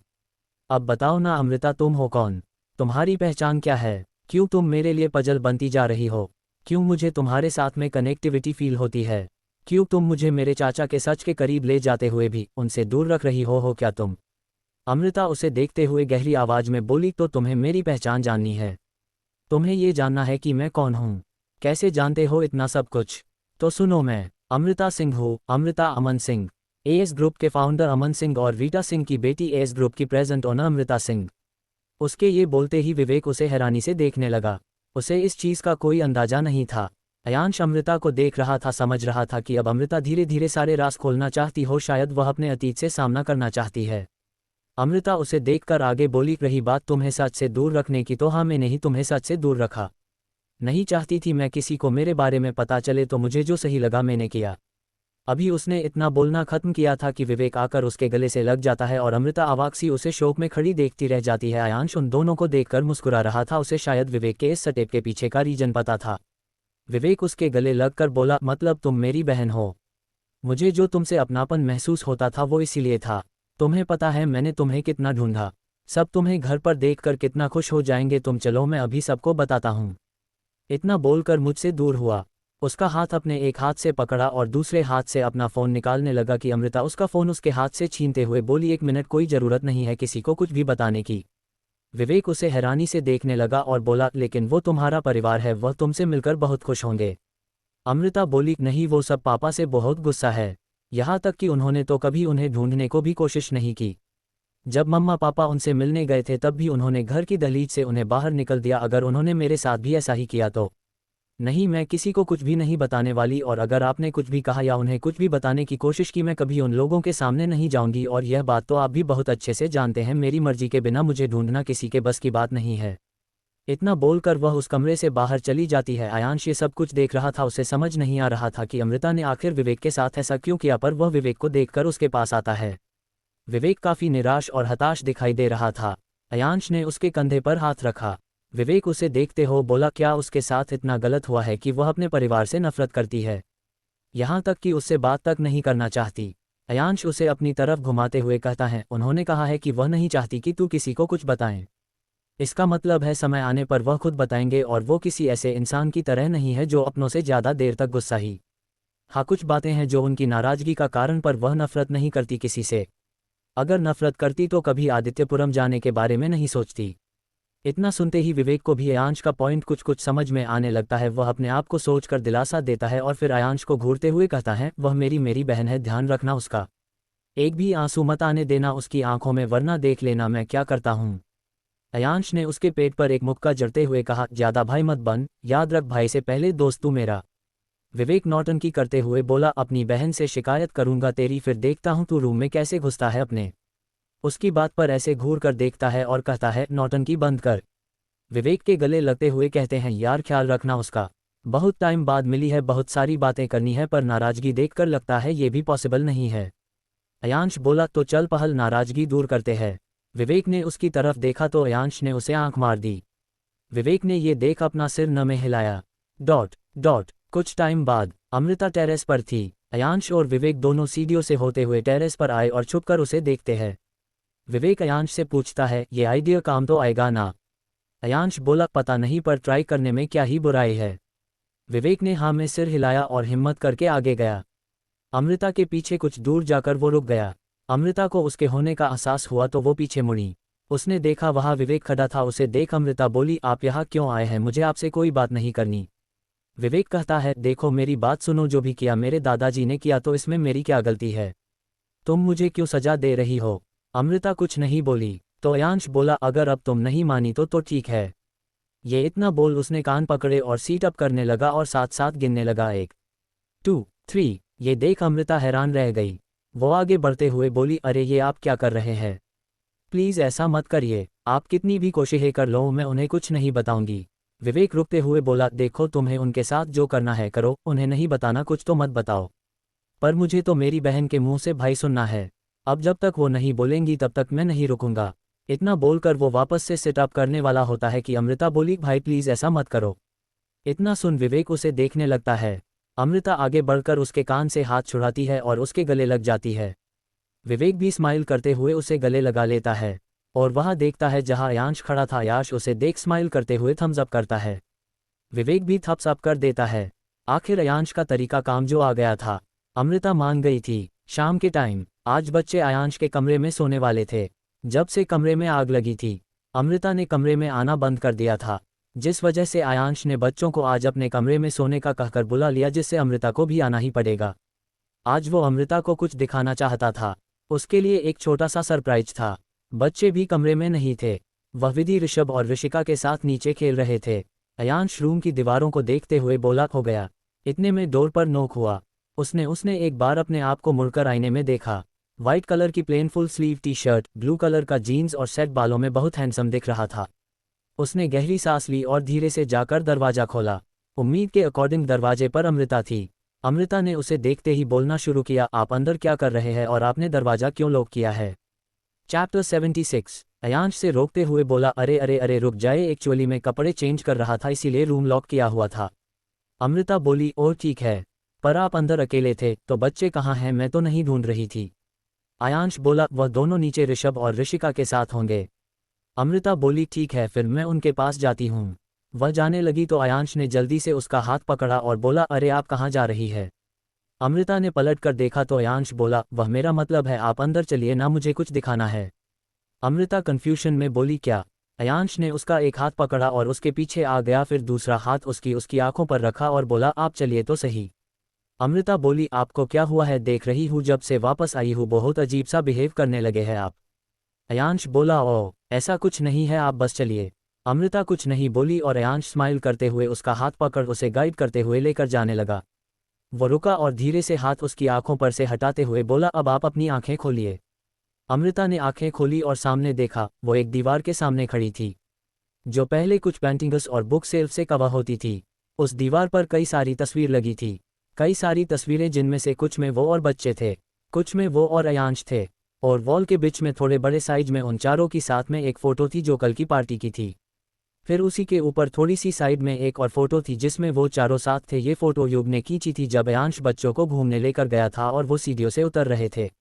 और एक फोटो जो उसके अपोजिट में लगी थी, ये उनकी शादी की फोटो थी जिसमें वो दोनों साथ खड़े थे। हालांकि दोनों के चेहरे पर कोई स्माइल नहीं थी, पर ये मोमेंट उनकी लाइफ का एक टर्न पॉइंट था। एक फोटो ऐसी भी थी जहां पूरी फैमिली साथ खड़ी थी। ये सब देख अमृता शॉक्ड और सरप्राइज दोनों थी। उसे कभी नहीं लगा था कि इस रूम में जहां सिर्फ शिखा की यादें बसती है, उस रूम में कभी उसका भी अस्तित्व होगा। उसने मुड़कर अयांश को देखा जो उसे ही देख रहा था। अयांश आई ब्रो ऊपर करते हुए बोला, केस लगा? अमृता मुस्कुराए और उसके गले लग गई। अयांश ने भी मुस्कुराते हुए उसे गले से लगा लिया। अमृता वैसे ही बिना हिला बोली, क्या बात है, इतनी सारी तस्वीरें? अयांश बोला, आप जब यहाँ नहीं थी तो मुझे बच्चों को और घर वालों को आपकी बहुत याद आई। पर पता है, हमारे साथ ही साथ इस रूम को भी आपकी बहुत याद आई। पता है, इस रूम में आप ही आप बसती है, लेकिन आपकी एक भी तस्वीर नहीं, तो सोचा क्यों न इस कमरे में हमारे सभी यादगार पलों को सहेज दूँ। अमृता उसकी बात पर मुस्कुरा दी और थोड़ा दूर होकर उसके गले में हाथ डालकर बोली, क्या बात है मिस्टर सिंघानिया, आजकल आप बहुत बदले बदले से लगने लगे हैं। अयांश मुस्कुराते हुए उसे कमर से पकड़ कर बोला, वो क्या है ना मिसेस सिंघानिया, आपके साथ का असर है। वो दोनों अभी ऐसे ही खड़े थे कि रूम का डोर नॉक हुआ। अयांश अमृता से दूर हुआ और जाकर देखा ये पर विशाल भैया खड़े थे। विशाल भैया बोले, अयांश सुन, तुझसे कुछ बात करनी है, 2 मिनट चलेगा? अयांश बोला, हाँ भैया। फिर अमृता को देखकर बोला, मैं अभी आया। अमृता ने सर हाँ में हिला दिया तो अयांश विशाल भैया के साथ चला गया। अमृता पूरे रूम को देखने लगी। उसने देखा जिस दीवार के पास आग लगी थी, उस दीवार को वापस से पेंट करवा दिया है, और अब शिखा की वो तस्वीर जिस पर माला चढ़ी थी, और कुछ 4 और तस्वीर वहां पर थी, पर उसकी बनाई सारी तस्वीरें नहीं थी। अमृता इस तस्वीर के पास गई और कुछ देर देखती रही, फिर एक गहरी सांस लेकर रूम की बालकनी में चली गई। वही विशाल भैया अयांश के साथ विवेक के रूम में आए। वहां पर साहिल और अयांश पहल से ही मौजूद थे। सभी सोफे पर बैठ गए। अयांश बोला, क्या हुआ, क्या बात करनी थी? विशाल भैया उसे छेड़ते हुए बोले, तुझे इतनी जल्दी क्यों है, अभी तो आया है, बैठ। साहिल बोला, अरे समझा करो भैया, अमृता भाभी वेट कर रही होगी। अयांश उसे आंखें दिखाता है तो वो चुप हो जाता है, लेकिन विवेक और विशाल भैया हंसने लगते हैं। अयांश बोला, क्या भैया आप भी? विवेक बोला, क्या आप भी? सही तो कह रहे हैं भैया। अयांश दोनों को घूरते हुए बोला, उड़ा लो मजाक। जब तुम दोनों की शादी होगी तब देखते हो तुम दोनों को। साहिल बोला, अच्छा भैया, मुझे ना आपसे टिप्स चाहिए। विशाल भैया बोले, लड़की के मामले में? क्या बात है छोटे, तू तो बहुत फास्ट है। अयांश उसे देखते हुए बोला, यार इस मामले में न तेरी भाभी ज़्यादा हेल्पफुल है। साहिल बोला, वो तो पता है मुझे, लेकिन अभी ये बात नहीं है, अगर होती ना तो मैं सबसे पहले भाभी से ही कहता। विवेक हंसते हुए बोला, हम तो अभी क्या टिप चाहिए। चैप्टर 77। कुछ देर बाद अयांश वापस रूम में आता है। वह देखता है रूम में कोई नहीं है, यहाँ तक कि बच्चे भी नहीं। अयांश बालकनी में जाता है। वहाँ देखता है अमृता वाइट कलर की प्लाजो और पिच कलर की कुर्ती में बालकनी में खड़ी ऊपर चांद को देख रही है। उसके लंबे बाल इस टाइम पर खुले थे और हवा की वजह से उड़ रहे थे। अयांश ने उसे देखा और नमे सिर हिला दिया और उसके पास जाकर उसके ठीक पीछे खड़ा हो गया। वह बोला, मुझे लगता है कि मुझे एक बैट बालकनी में भी लगा देना चाहिए। अमृता ने पीछे मुड़कर एक बार उसे देखा, फिर वापस मुड़कर आसमान की तरफ देखते हुए बोली, और ऐसा क्यों। तभी अयांश ने उसे पीछे से अपनी बाहों में ले लिया, जिससे एक पल को अमृता चौंक गई, लेकिन फिर खुद को अयांश की बाहों में ढीला छोड़ दिया। अयांश उसे अपनी बाहों में कसते हुए बोला, वो क्या है ना, मेरी वाइफ को हमारे बेडरूम से ज़्यादा ये बालकनी पसंद है। अमृता ने उसके हाथों पर अपना हाथ रखा और बोली, ऐसा है फिर तो आप उनसे बहुत नाराज होंगे। अयांश उसके कंधे पर अपनी चिन रखकर बोला, नहीं नाराज तो नहीं हूँ, पर यह जानना चाहता हूँ कि आखिर उसे इस बालकनी में ऐसा भी क्या पसंद है जो वो हमेशा यहीं पर मिलती है। अमृता वैसे ही खड़े हुए एक तक सामने आसमान को देखते हुए बोली, वो क्या है मिस्टर सिंघानिया, आपकी वाइफ के पास आपसे पहले अपनी बातें शेयर करने के लिए कोई हुआ नहीं करता था, तो बस इन आसमान को, तारों और अपनी पेंटिंग के साथ बातें किया करती थी। अयांश बोला, अब तो आपके हस्बैंड आपके पास अपनी बातें शेयर कर लिए है तो कीजिए, इसी बहाने आपके हस्बैंड आपके साथ थोड़ा टाइम स्पेंड कर लेंगे, वरना तो आप पूरा दिन ऑफिस में सिर्फ बच्चों के साथ और बाकी फैमिली में टाइम निकाल देती है। आपके बेचारे हस्बैंड तो बस वेट करते रह जाते हैं कि कब उनकी वाइफ आएगी और उनसे 2 मिनट बात करेगी। अमृता थोड़ा सा मुस्कुराई और बोली, बहुत बुरी है ना, आपकी वाइफ आपको बहुत परेशान करती है। वह आगे कुछ बोलती कि अयांश उसके मुंह पर उंगली रखते हुए बोला, शुश, मेरी वाइफ के बारे में कुछ भी मत बोलना, ये सब सिर्फ मैं बोल सकता हूँ। हाँ, थोड़ा बिजी रहती है, मुझसे ज़्यादा अटेंशन हमारे बच्चों को देती है, कभी कभार गुस्सा भी करती है, पर जैसी भी है मेरे लिए मेरी जिंदगी है। अमृता उसकी बात पर मुस्कुरा कर रह गई। अयांश उसे काफ़ी देर तक इसी तरीके से बाहों में लिए खड़ा रहा। 4 दिन बाद आज पूरा परिवार आदित्यपुरम के लिए निकल रहा था। वह सभी अपनी कार से जा रहे थे। आदित्यपुरम का रास्ता कार से तय करना कोई मुश्किल बात नहीं थी। इसके अलावा वापस आने में उन्हें काफ़ी टाइम लगने वाला था। वही अमृता की एक छोटी सी टीम और अयांश की कंस्ट्रक्शन टीम इस प्रोजेक्ट के लिए फाइनल कर दी गई थी और वह कल आदित्यपुरम आने वाले थे। आज अमृता वहां पर उनके रुकने और बाकी के फैसिलिटी फाइनल करने वाली थी। अमृता, अयांश, विवेक, अंश और आशी के साथ एक कार में थी। हर्षवर्धन जी, साहिल, गायत्री जी और विधि एक कार में थे। विशाल भैया, सुहानी भाभी, ऋषभ, ऋषिका एक कार में थे। उनके साथ कुछ बॉडीगार्ड की कार भी आ रही थी।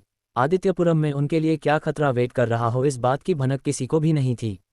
हालांकि आदित्यपुरम में भी किसी को नहीं पता था कि वह लोग आ रहे हैं। आदित्यपुरम की एक बड़ी सी हवेली में। आदित्यपुरम एक बहुत ही खूबसूरत गांव है, पेड़ पौधे, हरियाली, खेत।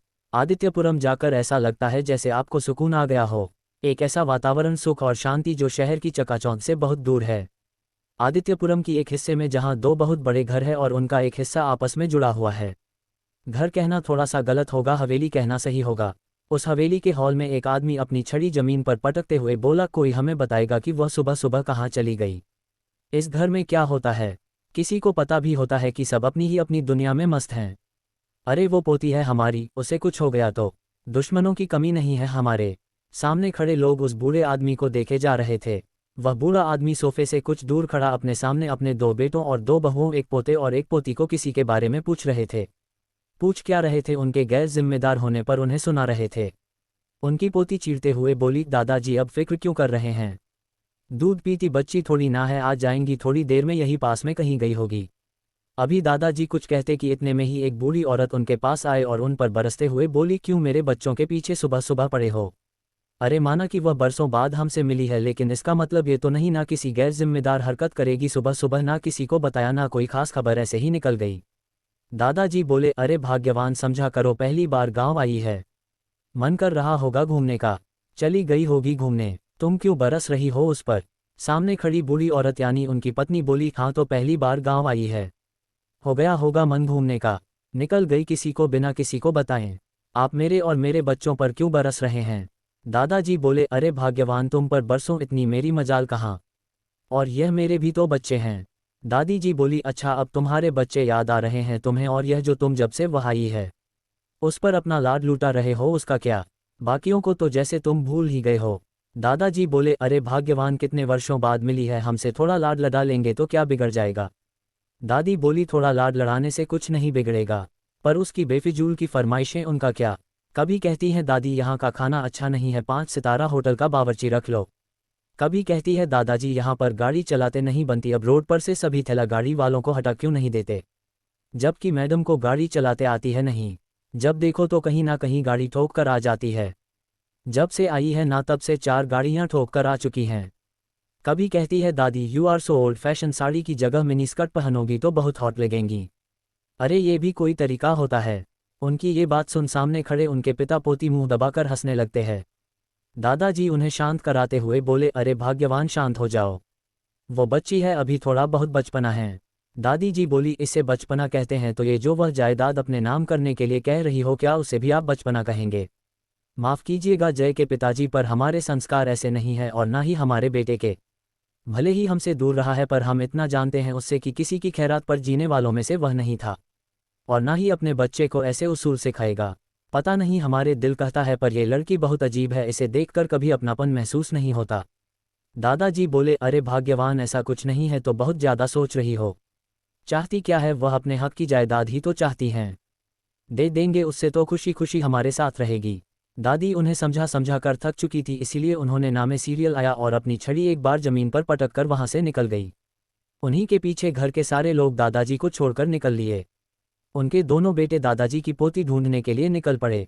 अमृता की कार में थोड़े से खड़ूस है, अभी हल्का हल्का बुढ़ापा छा गया है उन पर, इसीलिए छड़ी लेकर चलते हैं, पर रौब आज भी कम नहीं हुआ है। अगर कोई उनकी बात ना माने तो छड़ी से पीट देते हैं। जब भी गुस्से में होता है छड़ी जमीन पर पटकने लगते हैं। पूरे घर में उनका गुस्सा सिर्फ दादी शांत करा सकती है, बाकी किसी की तो वह सुनते तक नहीं है। हमारे बहुत सारे खेत हैं तो जब भी समय मिलता दादाजी खेतों में हो आते हैं। खेतों से बहुत लगाव है उन्हें। ऐसे हैं मेरे दादाजी और मेरी दादी, वह तो सुपर स्वीट है। दादाजी जब गुस्से में होते हैं तो हम सबको उनके गुस्से से बचाने वाली वही होती है। उल्टा दादाजी को भी कभी कभार डांट देती है, और दादी ने ही हमारी फैक्ट्री की स्टाइलिशमेंट की थी गांव की औरतों के साथ में। वो लोग हाथों से कपड़े बनाकर बड़े बड़े शहरों में बेचा करते थे। फिर बड़े पापा थोड़ी सीरियस टाइप के हैं, हमेशा काम टाइम पर चाहिए होता है। दादाजी के साथ में खेती संभालते हैं। फिर बड़ी माँ, वह थोड़ी सी चुप चुप सी रहती है, ज़्यादा बात नहीं करती पर बहुत अच्छी है। दादी के साथ में उनके काम में हाथ बटाती थी और साथ में फैक्ट्री में भी। फिर मेरे पापा, वो आदित्यपुरम में एक हॉस्पिटल चलाते हैं, डॉक्टर है। मेरी मम्मी भी डॉक्टर है तो वह भी उनके साथ काम करती है। इसके अलावा हमारे घर में बड़ी माँ और बड़े पापा के बच्चे हैं, दिव्या और दक्ष, और मैं और विधि है। विवेक ने अपने परिवार के बारे में बताते हुए कहा। वह आज राशि को अपने परिवार के बारे में बता रहा था, लेकिन सच तो ये था जो इनडायरेक्टली आगे बैठी हुई अमृता को सारी चीज़ों के बारे में बताना चाहता था। अमृता समझ रही थी पर समझ कर भी नासमझ बनकर बैठी थी। उसकी बात सुनकर राशि बोली, चाचू आपके पास तो कितनी बड़ी फैमिली है, सो मेनी पीपल। अंश बोला, हाँ चाचू, आपकी फैमिली तो बहुत बड़ी है, बिल्कुल हमारी फैमिली जैसी। विवेक बोला, अभी आपको भी उन्हीं के साथ रहना है। अंश बोला, पर हम तो दादू के पापा के यहाँ जा रहे हैं ना, तो आपके दादाजी के साथ क्यों रहेंगे। विवेक बोला, क्योंकि दोनों घर जुड़े हुए हैं और आपके दादाजी के पापा यानी कि आपके बड़े दादू और मेरे दादाजी दोनों बहुत अच्छे दोस्त हैं। आपके दादाजी जब यहाँ से गए थे ना तब से दोनों साथ में ही रहते हैं। दोनों घर एक ही परिवार है, समझे। अंशु और आशी पाउट बनाते हुए बोले, समझ गए चाचू। अमृता ने विवेक को रिवरव्यू मिरर की हेल्प से देखा, पर फिर कुछ सोचते हुए खिड़की के बाहर देखने लगी। चैप्टर 78। कुछ देर बाद अयांश वापस रूम में आता है। वह देखता है रूम में कोई नहीं है, यहाँ तक कि बच्चे भी नहीं। अयांश बालकनी में जाता है। वहां देखता है अमृता वाइट कलर की प्लाजो और पिच कलर की कुर्ती में बालकनी में खड़ी ऊपर चांद को देख रही है। उसके लंबे बाल इस टाइम पर खुले थे और हवा की वजह से उड़ रहे थे। अयांश ने उसे देखा और नमे सिर हिला दिया और उसके पास जाकर उसके ठीक पीछे खड़ा हो गया। वह बोला, मुझे लगता है कि मुझे एक बैट बालकनी में भी लगा देना चाहिए। अमृता ने पीछे मुड़कर एक बार उसे देखा, फिर वापस मुड़कर आसमान की तरफ देखते हुए बोली, और ऐसा क्यों। तभी अयांश ने उसे पीछे से अपनी बाहों में ले लिया, जिससे एक पल को अमृता चौंक गई, लेकिन फिर खुद को अयांश की बाहों में ढीला छोड़ दिया। अयांश उसे अपनी बाहों में कसते हुए बोला, वो क्या है ना, मेरी वाइफ को हमारे बेडरूम से ज़्यादा ये बालकनी पसंद है। अमृता ने उसके हाथों पर अपना हाथ रखा और बोली, ऐसा है फिर तो आप उनसे बहुत नाराज होंगे। अयांश उसके कंधे पर अपनी चिन रखकर बोला, नहीं नाराज तो नहीं हूँ, पर यह जानना चाहता हूँ कि आखिर उसे इस बालकनी में ऐसा भी क्या पसंद है जो वो हमेशा यहीं पर मिलती है। अमृता वैसे ही खड़े हुए एकटक सामने आसमान को देखते हुए बोली, वो क्या है मिस्टर सिंघानिया, आपकी वाइफ के पास आपसे पहले अपनी बातें शेयर करने के लिए कोई हुआ नहीं करता था, तो बस इन आसमान को, तारों और अपनी पेंटिंग के साथ बातें किया करती थी। आयांश बोला, अब तो आपके हस्बैंड आपके पास अपनी बातें शेयर कर लिए है तो कीजिए। इसी बहाने आपके हस्बैंड आपके साथ थोड़ा टाइम स्पेंड कर लेंगे, वरना तो आप पूरा दिन ऑफिस में सिर्फ बच्चों के साथ और बाकी फैमिली में टाइम निकाल देती है। आपके बेचारे हस्बैंड तो बस वेट करते रह जाते हैं कि कब उनकी वाइफ आएगी और उनसे 2 मिनट बात करेगी। अमृता थोड़ा सा मुस्कुराई और बोली, बहुत बुरी है ना आपकी वाइफ, आपको बहुत परेशान करती है। वह आगे कुछ बोलती कि आयांश उसके मुंह पर उंगली रखते हुए बोला, शुश, मेरी वाइफ के बारे में कुछ भी मत बोलना। ये सब सिर्फ मैं बोल सकता हूँ। हाँ, थोड़ा बिजी रहती है, मुझसे ज़्यादा अटेंशन हमारे बच्चों को देती है, कभी कभार गुस्सा भी करती है, पर जैसी भी है मेरे लिए मेरी जिंदगी है। अमृता उसकी बात पर मुस्कुरा कर रह गई। आयांश उसे काफ़ी देर तक इसी तरीके से बाहों में लिए खड़ा रहा। 4 दिन बाद आज पूरा परिवार आदित्यपुरम के लिए निकल रहा था। वह सभी अपनी कार से जा रहे थे। आदित्यपुरम का रास्ता कार से तय करना कोई मुश्किल बात नहीं थी। इसके अलावा वापस आने में उन्हें काफ़ी टाइम लगने वाला था। वही अमृता की एक छोटी सी टीम और आयांश की कंस्ट्रक्शन टीम इस प्रोजेक्ट के लिए फाइनल कर दी गई थी और वह कल आदित्यपुरम आने वाले थे। आज अमृता वहां पर उनके रुकने और बाकी के फैसिलिटी फाइनल करने वाली थी। अमृता, आयांश, विवेक, अंश और आशी के साथ एक कार में थी। हर्षवर्धन जी, साहिल, गायत्री जी और विधि एक कार में थे। विशाल भैया, सुहानी भाभी, ऋषभ, ऋषिका एक कार में थे। उनके साथ कुछ बॉडीगार्ड की कार भी आ रही थी। आदित्यपुरम में उनके लिए क्या खतरा वेट कर रहा हो, इस बात की भनक किसी को भी नहीं थी। हालांकि आदित्यपुरम में भी किसी को नहीं पता था कि वह लोग आ रहे हैं। आदित्यपुरम की एक बड़ी सी हवेली में।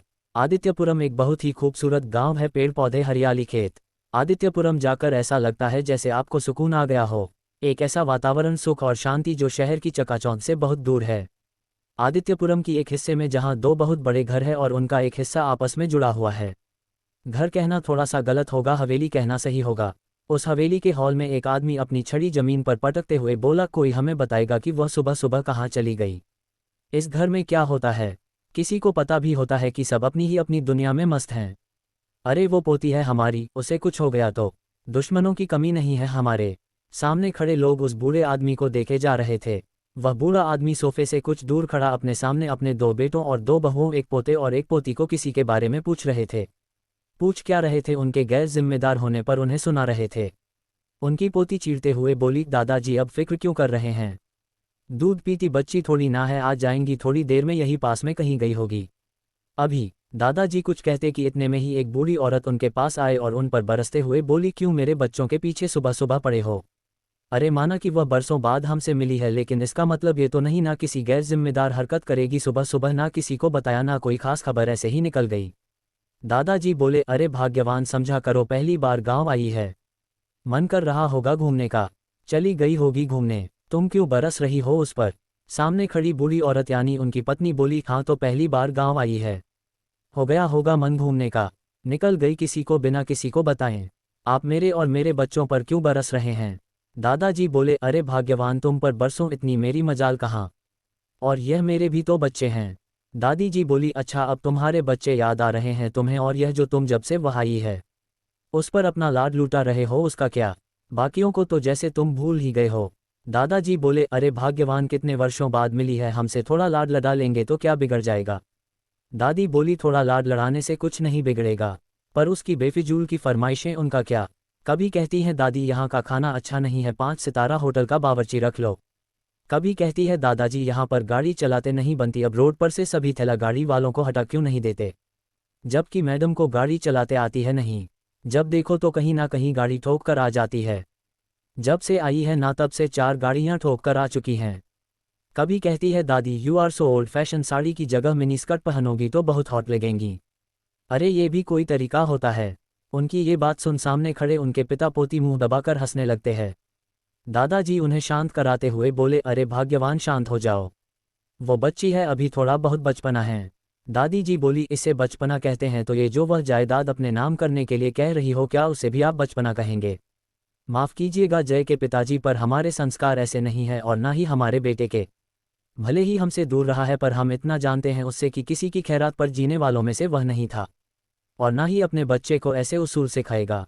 पता नहीं हमारे दिल कहता है पर यह लड़की बहुत अजीब है, इसे देखकर कभी अपनापन महसूस नहीं होता। दादाजी बोले, अरे भाग्यवान, ऐसा कुछ नहीं है तो बहुत ज़्यादा सोच रही हो। चाहती क्या है? वह अपने हक की जायदाद ही तो चाहती हैं। दे देंगे, उससे तो खुशी खुशी हमारे साथ रहेगी। दादी उन्हें समझा समझा कर थक चुकी थी, इसीलिए उन्होंने नामे सीरियल आया और अपनी छड़ी एक बार जमीन पर पटक कर वहां से निकल गई। उन्हीं के पीछे घर के सारे लोग दादाजी को छोड़कर निकल लिए। उनके दोनों बेटे दादाजी की पोती ढूंढने के लिए निकल पड़े। अमृता की कार में थोड़े से खड़ूस है, अभी हल्का हल्का बुढ़ापा छा गया है उन पर, इसीलिए छड़ी लेकर चलते हैं। पर रौब आज भी कम नहीं हुआ है। अगर कोई उनकी बात ना माने तो छड़ी से पीट देते हैं। जब भी गुस्से में होता है छड़ी जमीन पर पटकने लगते हैं।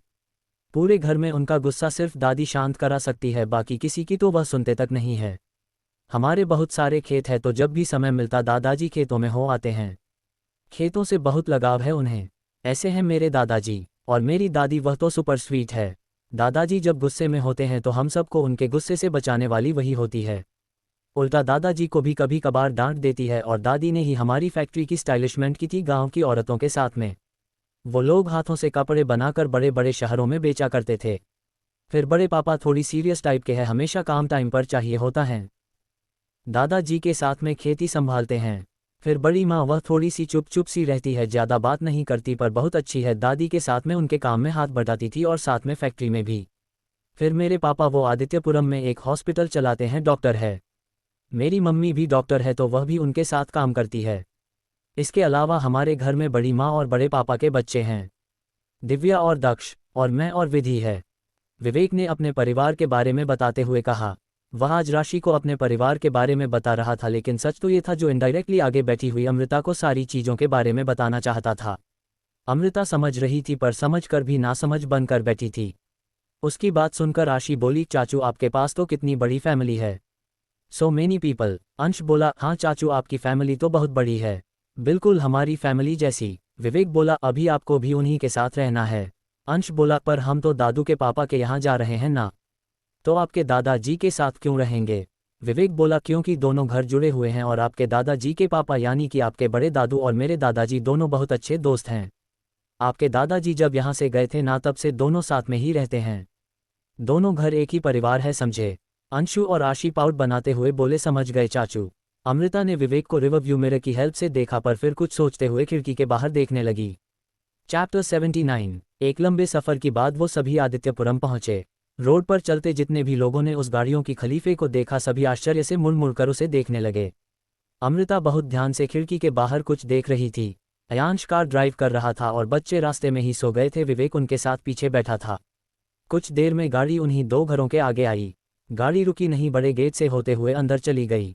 अंदर एक बहुत बड़ा आंगन था जिसमें अलग अलग तरीके के पौधे लगाए गए थे, फलों के, फूल के। गाड़ी एंट्रेंस पर आकर रुकी और सभी एक एक करके बाहर निकले। वहां काम कर रहे लोगों का ध्यान उनकी तरफ चला गया। एक धोती कुर्ते वाला आदमी जो बाहर पौधों की छटाई कर रहा था, उसने भी उन पर ध्यान दिया और जैसे ही उसमें हर्षवर्धन जी को देखा वह अंदर की तरफ दौड़ा और बोला, बड़े मालिक, छोटे मालिक आए हैं।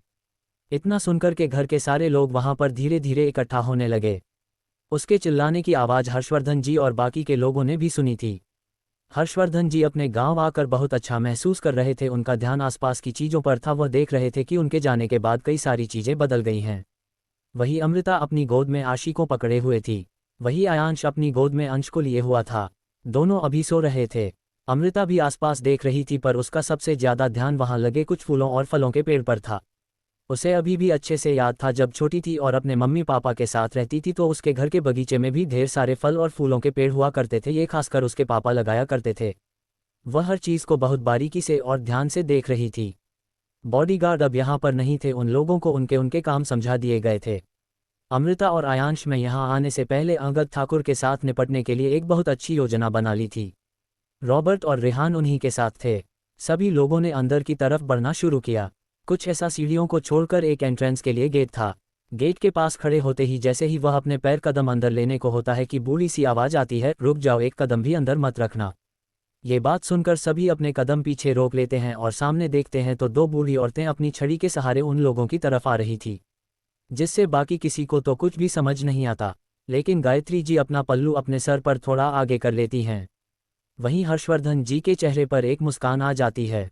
दोनों औरतें बाहर आती और उन सब के पास खड़ी हो जाती है। हर्षवर्धन जी और गायत्री जी जोड़े ही उन दोनों का आशीर्वाद लेते हैं। दोनों औरतें आशीर्वाद तो दे देती हैं जैसे ही हर्षवर्धन जी और गायत्री जी खड़े होते हैं। वो हर्षवर्धन जी के एक एक कान दोनों पकड़ लेते हैं और पहली औरत कहती है, शहर जाकर इतने व्यस्त हो गए कि अपनी इस बूढ़ी अम्मा की याद नहीं आई तुम्हें। हर्षवर्धन जी को अपने कानों में बहुत दर्द हो रहा था। दर्द से कराहते हुए बोले, अम्मा माफ़ कर दो, हमें तो आपकी बहुत याद आई, पर क्या करें, गलती हो गई, माफ़ कर दो ना, कान छोड़ दो, सच में बहुत दर्द हो रहा है। इस बार दूसरी औरत उसके कान पर जोर लगाते हुए बोली, अच्छा दर्द हो रहा है, अम्मा याद आ रही है, और तब क्या हुआ जब हम तुम्हें फ़ोन कर करके कहते थे कि बेटा याद आ रही है, वापस आ जा थोड़े दिन के लिए, तो कहता था अम्मा मैं बहुत व्यस्त हूँ। पहली बार औरत बोली, हाँ हाँ व्यस्त तो देखो कितना हो गया है, कितना बड़ा परिवार बना लिया इसने, छोटे छोटे से थे ये लोग तभी इन्हें आखिरी बार देखा था, शर्म नहीं आती तुझे हमारे पोते पोतियों से इतने समय बाद हमसे मिलवाते हुए। हर्षवर्धन जी को अब ध्यान आया कि उनके पीछे उनका पूरा परिवार खड़ा था। वो आखिरी कोशिश करते हुए बोले, अम्मा काकी छोड़ दो ना, माफ़ कर दो, देखो सारे बच्चे देख रहे हैं, क्या इज्जत रह जाएगी मेरी, छोड़ दो ना अम्मा काकी प्लीज़, आप भी छोड़ दो, बहुत दुख रहा है, मैं टूटे हुए कान के साथ बहुत बुरा लगूंगा। उसकी ऐसी बातें सुन के पीछे खड़े सभी लोगों को बहुत हंसी आ रही थी। हालांकि कोई भी हंसने की हिम्मत नहीं कर रहा था, पर सभी के चेहरे पर एक स्माइल थी। वहीं उसकी ऐसी बातें सुनकर अम्मा और काकी दोनों को उस पर रहम आ गया और दोनों ने उसके कान छोड़ दिए। हर्षवर्धन जी कन सहलाते हुए बोलो, आप दोनों तो आज भी उतनी जोर से कान खींचते हो, ऐसा लग रहा है 2 मिनट और नहीं छोड़ते तो सच में उखड़ जाता। उसकी बात पर दोनों बूढ़ी औरतें हंसने लगती है। हर्षवर्धन जी आप अपने सर उठाकर सामने देखते हैं तो उन्हें अपने सामने उन दोनों बूढ़ी औरतों के पीछे 2 बूढ़े आदमी, 2 औरतें जो बूढ़ी तो नहीं थी पर हाँ शायद उनकी उम्र ज़्यादा थी होगी, एक लड़का और लड़की सबसे आखिर में खड़े ये सब कुछ देख रहे थे। हर्षवर्धन जी बोले, अब यहीं पर बातें करोगी, अंदर बुलाओगी। सामने खड़ी उनकी अम्मा ने अपने बहू से आरती और एक एक कर सकती आरती उतारने अंदर भेजा। अमृता की आरती उतारने वाली थी, एक पल को अमृता के चेहरे में बस होगी वही काफ़ी देर तक अमृता को देखते ही रही। अंदर आकर हर्षवर्धन जी ने उन दोनों बूढ़े आदमियों के पैर छुए और सबको उनसे मिलवाते हुए बोले, अम्मा बाबूजी इन सब से मिलो, यह विशाल है मेरा बड़ा बेटा, इसकी पत्नी सुहानी। इतना गधे विशाल भैया और सुहानी भाभी ने दोनों बूढ़े आदमियों और उन दोनों बूढ़ी औरतों का आशीर्वाद लिया। चारों ने भी उन्हें आशीर्वाद दे दिया। फिर हर्षवर्धन जी आगे बोले, यह अयांश है मेरा मझनला बेटा और यह है हमारी मछनली बहू अमृता। अयांश अमृता ने आगे बढ़कर दोनों बूढ़े कपल्स के पैर छुए। काकी अमृता के सर पर हाथ रखते हुए बोली, बहुत प्यारी हो बेटी, जिस पर अमृता बस मुस्कुरा दी। काकी के पास खड़ा बूढ़ा आदमी अमृता को बहुत ध्यान से देख रहा था। वही अमृता और उन्हें फुल्ली इग्नोर करके बड़ी बड़ी नीली आंखों से आसपास लगी चीज़ों को देखने में व्यस्त थी। फिर हर्षवर्धन जी ने आगे कहा, ये साहिल मेरा सबसे छोटा बेटा, और विधि और विवेक को तो आप जानते ही हैं। विद्या विवेक आगे के अपने दादा दादी का आशीर्वाद लिया और फिर उनके पीछे खड़ी दोनों औरतों से जाकर के गले लग गए।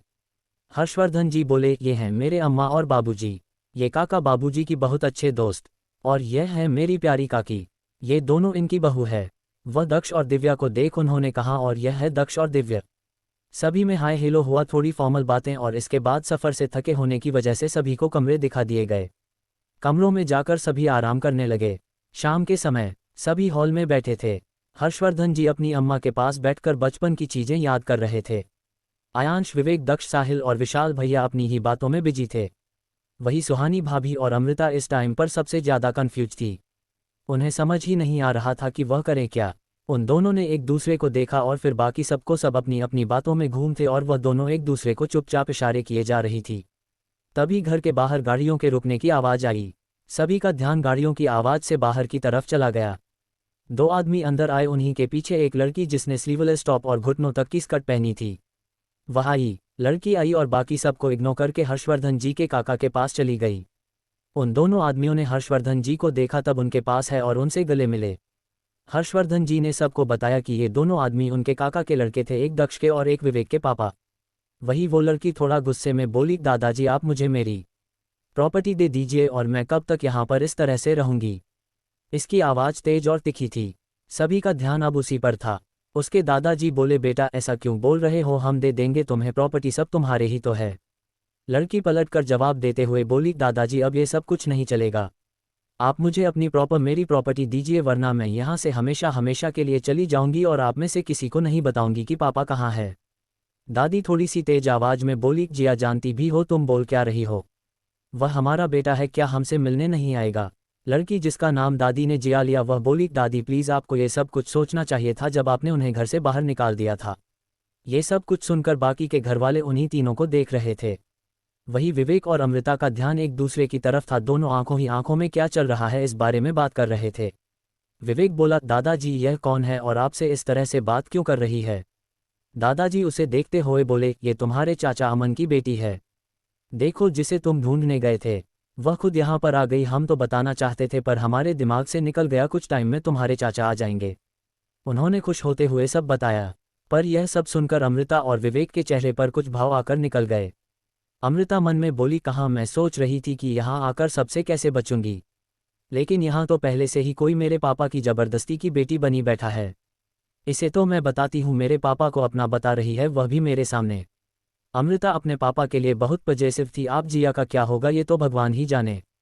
अभी विवेक और आयांश भी कुछ सोच रहे थे। उन्हें पता था कि अमृता जब गुस्से में होती है तो सामने वाले को बचाना बहुत मुश्किल होता है, और जिया वह तो अमृता के सामने उसी के पापा को अपना बता रही थी, तो उसका क्या होगा ये तो पता नहीं। चैप्टर 80। जिया दादाजी से बोली, दादाजी आप मुझे मेरी प्रॉपर्टी दे रहे हैं या मैं जाऊं यहाँ से? दादाजी बोले, आप ऐसी बात क्यों कर रही हैं, मैं अभी आपको दे देता हूँ। इतना बोलते हैं उनकी आवाज़ थोड़ी लड़खड़ा गई। वही जिया खुश होते हुए अपने बैग से कुछ पेपर निकालती है और दादाजी के आगे रखकर कहती है, तो ठीक है, पेपर पर साइन कर दीजिए। दादाजी उसे अविश्वास से देखते हैं, फिर पेपर की तरफ देखते हैं और पेन उठाकर साइन करने ही वाले होते हैं कि कोई उन्हें टॉप देता है। 1 मिनट। दादाजी सर उठाकर देखते हैं तो वहाँ अमृता थी। अमृता आगे आया और दादाजी को देखकर बोली, सॉरी टू इंटरप्ट यू, क्या मैं जान सकती हूँ कि यहाँ पर चल क्या रहा है? जिया ने उसे एक नज़र ऊपर से नीचे तक देखा। ब्लू साड़ी में अमृता जितनी ट्रेडिशनल देख रही थी उतनी ही मॉडर्न भी। उसके बाल अभी एक लच में बंधे हुए थे। उसकी नीली आंखें जिया को देख रही थी। जिया बोली, हेलो, तुम हो कौन और होती कौन है इन सब के बीच में बोलने वाली? मैं मेरे दादाजी से अपनी प्रॉपर्टी ले रही हूँ, मेरे पापा के हिस्से की प्रॉपर्टी। मुझे नहीं लगता कि इसमें तुम्हारे बोलने लायक कुछ भी है। अमृता ने उसे कंफ्यूज्ड लुक दिया और फिर बोली, लेकिन जहां तक मुझे पता है अगर हो तुम्हारे पापा के हिस्से की प्रॉपर्टी है अभी तक विल के अकॉर्डिंग तुम्हारे पापा के नाम पर ट्रांसफ़र हो गई होगी, तो लॉजिकली अगर तुम्हें प्रॉपर्टी चाहिए तो तुम्हें तुम्हारे पापा के सिग्नेचर चाहिए होंगे, ना कि इनके। उसके ये कहते ही दादाजी को याद आया कि जब उन्होंने अमन को यानी उनके बेटे को घर से निकाला था तो उनके साथ ही अपनी जायदाद से हिस्सा अलग करके उसे दे दिया था, जो हिसाब अमन के नाम पर ट्रांसफ़र भी था। ये याद आते ही उनकी आंखों में चमक आ गई और वह जिया को देखते हुए बोले, हाँ बेटा, मैंने तुम्हारे पापा को उनके हिस्से की प्रॉपर्टी दे दी थी। अगर तुमने यकीन नहीं है तो तुम फ़ोन लगाकर उनसे पूछ लो। ये सुनते ही जिया हड़बड़ा गई। उसे समझ नहीं आ रहा था कि अमृता बीच में कहाँ से आई और उसका प्लान बिगाड़ रही है। जिया ने अमृता को एक तीखी नज़र दी और बोली, हाँ मैं पापा से बात करती हूँ। अमृता से ऊपर से नीचे तक देखते हुए बोली, वैसे तुम हो कहाँ से? आई मीन तुम्हारी फैमिली कहाँ रहती है? जिया अकड़कर उसे बोली, हम लोग मुंबई में रहते हैं, बहुत लेविश बंगला है हमारा, थोड़ी दूर जाने के लिए भी कार यूज़ करते हैं। अमृता चेहरे पर स्माइल के साथ बोली, ग्रेट, मैं भी मुंबई से हूँ। तुम बताओ तुम्हारे पापा का नाम क्या? शायद मैं उन्हें जानती हूँ। वो क्या है ना, मेरे पापा काफ़ी टाइम से मुंबई में है और मैं भी करीब 15 साल तक मुंबई में ही रही। सो जिया इतना सुनकर घबरा गई, लेकिन फिर खुद को संभालते हुए, उनका नाम अमन सिंह है, बहुत बड़े बिजनेसमैन है, वह मुंबई के बच्चा जानता है उन्हें। अमृता ने जैसे ही उसकी बोली बात सुनी उसकी मुट्ठी कस गई। उससे बर्दाश्त नहीं हो रहा था कि कोई उसके पापा पर अपना हक जता रहे और इसके अलावा उनके नाम का फ़ायदा उठा रहे हैं, वह भी उसी के सामने। पर मैं अपने चेहरे पर की स्माइल को वैसे ही बरकरार रखते हुए उससे पूछा, क्या कोइंसिडेंस है? मैं भी किसी ऐसे को जानती हूँ जिनका नाम अमन है, लेकिन सॉरी मुझे एग्जैक्टली पता नहीं है कि वह तुम्हारे पापा। आप एक काम क्यों नहीं करती, तुम बताओ ना कि वह क्या काम करते हो, क्या बिजनेस करते हो? जिया को उसके इस तरह से सवाल पूछना थोड़ा सा अजीब तो लग रहा था, पर पूरे घर वालों की नज़र उसी पर थी इसलिए बताना उसकी मजबूरी थी। वह बोली, वह एएस ग्रुप के मालिक हैं। अमृता बोली, ओ एएस ग्रुप, इससे बड़ा कोइंसिडेंट तो कुछ भी नहीं हो सकता है। जियो उसकी टोन सुनकर थोड़ा सा घबरा गई। वह बोली, क्या हुआ, कैसा कोइंसिडेंस? अमृता बोली, आपको पता है मिस्टर अमन मेरे आइडल है, मैं उन्हीं के बिजनेस आइडिया फॉलो करती हूँ और इसके अलावा मैं एएस ग्रुप मैनेजर हूँ। ये सुनते ही जिया पूरी तरह से घबरा गई, लेकिन फिर उसे याद है कि आज तक एस को किसी ने नहीं देखा, तो हो सकता है कि सामने खड़ी इस लड़की ने भी नहीं देखा हो। हालांकि वह नहीं जानती थी कि सामने जो खड़ी है वह मैनेजर नहीं बल्कि खुद एस है। अमृता अभी अपनी आइडेंटिटी को रिवील करने के मूड में नहीं थी, इसीलिए उसने ये मैनेजर वाला झूठ बोला था। जिया ने खुद को संभालते हुए थोड़ा एटीट्यूड से बोला, तो तुम मेरे पापा की कंपनी में मैनेजर हो? तब तो तुम्हें मुझे मैम कहना चाहिए। अमृता ने अपनी आईब्रो रेस की और बोली, मैम बता सकते हैं क्या आपके पापा से टाइम पर कहाँ है? जिया एटीट्यूड में बोली, ऑफ कोर्स मेरे पापा, मुझे कैसे नहीं पता कि वह कहाँ है, वह अभी एक बिजनेस ट्रिप पर बाहर गए हैं। अमृता ऊंची आवाज़ में बोली, झूठ, सरासर झूठ। उसकी ऊंची आवाज़ सुनकर एक पल को जिया पूरी तरह से कांप गई। वह अमृता से आंखें भी नहीं मिला पा रही थी अभी। वह कांपती आवाज़ में बोली, ह कैसा झूठ, मैं उनकी बेटी हूँ, मुझे कैसे नहीं पता होगा कि वह कहाँ है? अमृता ने उसे गोरा और बोली, एक और झूठ। सभी लोग उसकी आवाज़ और इस तरीके के उसकी आंखों में गुस्सा देखकर डर महसूस कर रहे थे। वही आयांश अमृता का ये रूप देखकर मुस्कुरा रहा था। विवेक भी अमृता को आश्चर्य में देख रहा था। उसे नहीं लगा था कि अमृता जिया को बेनकाब करने के साथ अपना राज भी छुपा पाएगी। उसे लगा था कि अमृता जैसे उसे अपना सच बता बैठी थी, वैसे ही बाकी को भी बता देगी। लेकिन शायद अब उसे समझ आ रहा था कि उसे सच बताना अमृता का अपना फैसला था। अमृता को मजबूर करना उसके बस की चीज़ नहीं थी। अमृता गुस्से में अपने सामने खड़ी जिया को देखकर ऊंची आवाज में बोली, अगर तुम सच में उनकी बेटी हो तो तुम्हें ये पता होना चाहिए कि उन्हें मरे हुए 8 साल हो चुके हैं। उसका ये कहना सभी को एक शॉक में डाल चुका था। हर्षवर्धन जी उसकी बातों से इतना जरूर समझ गए थे कि होना उसका अमन से कोई ना कोई वास्ता जरूर है।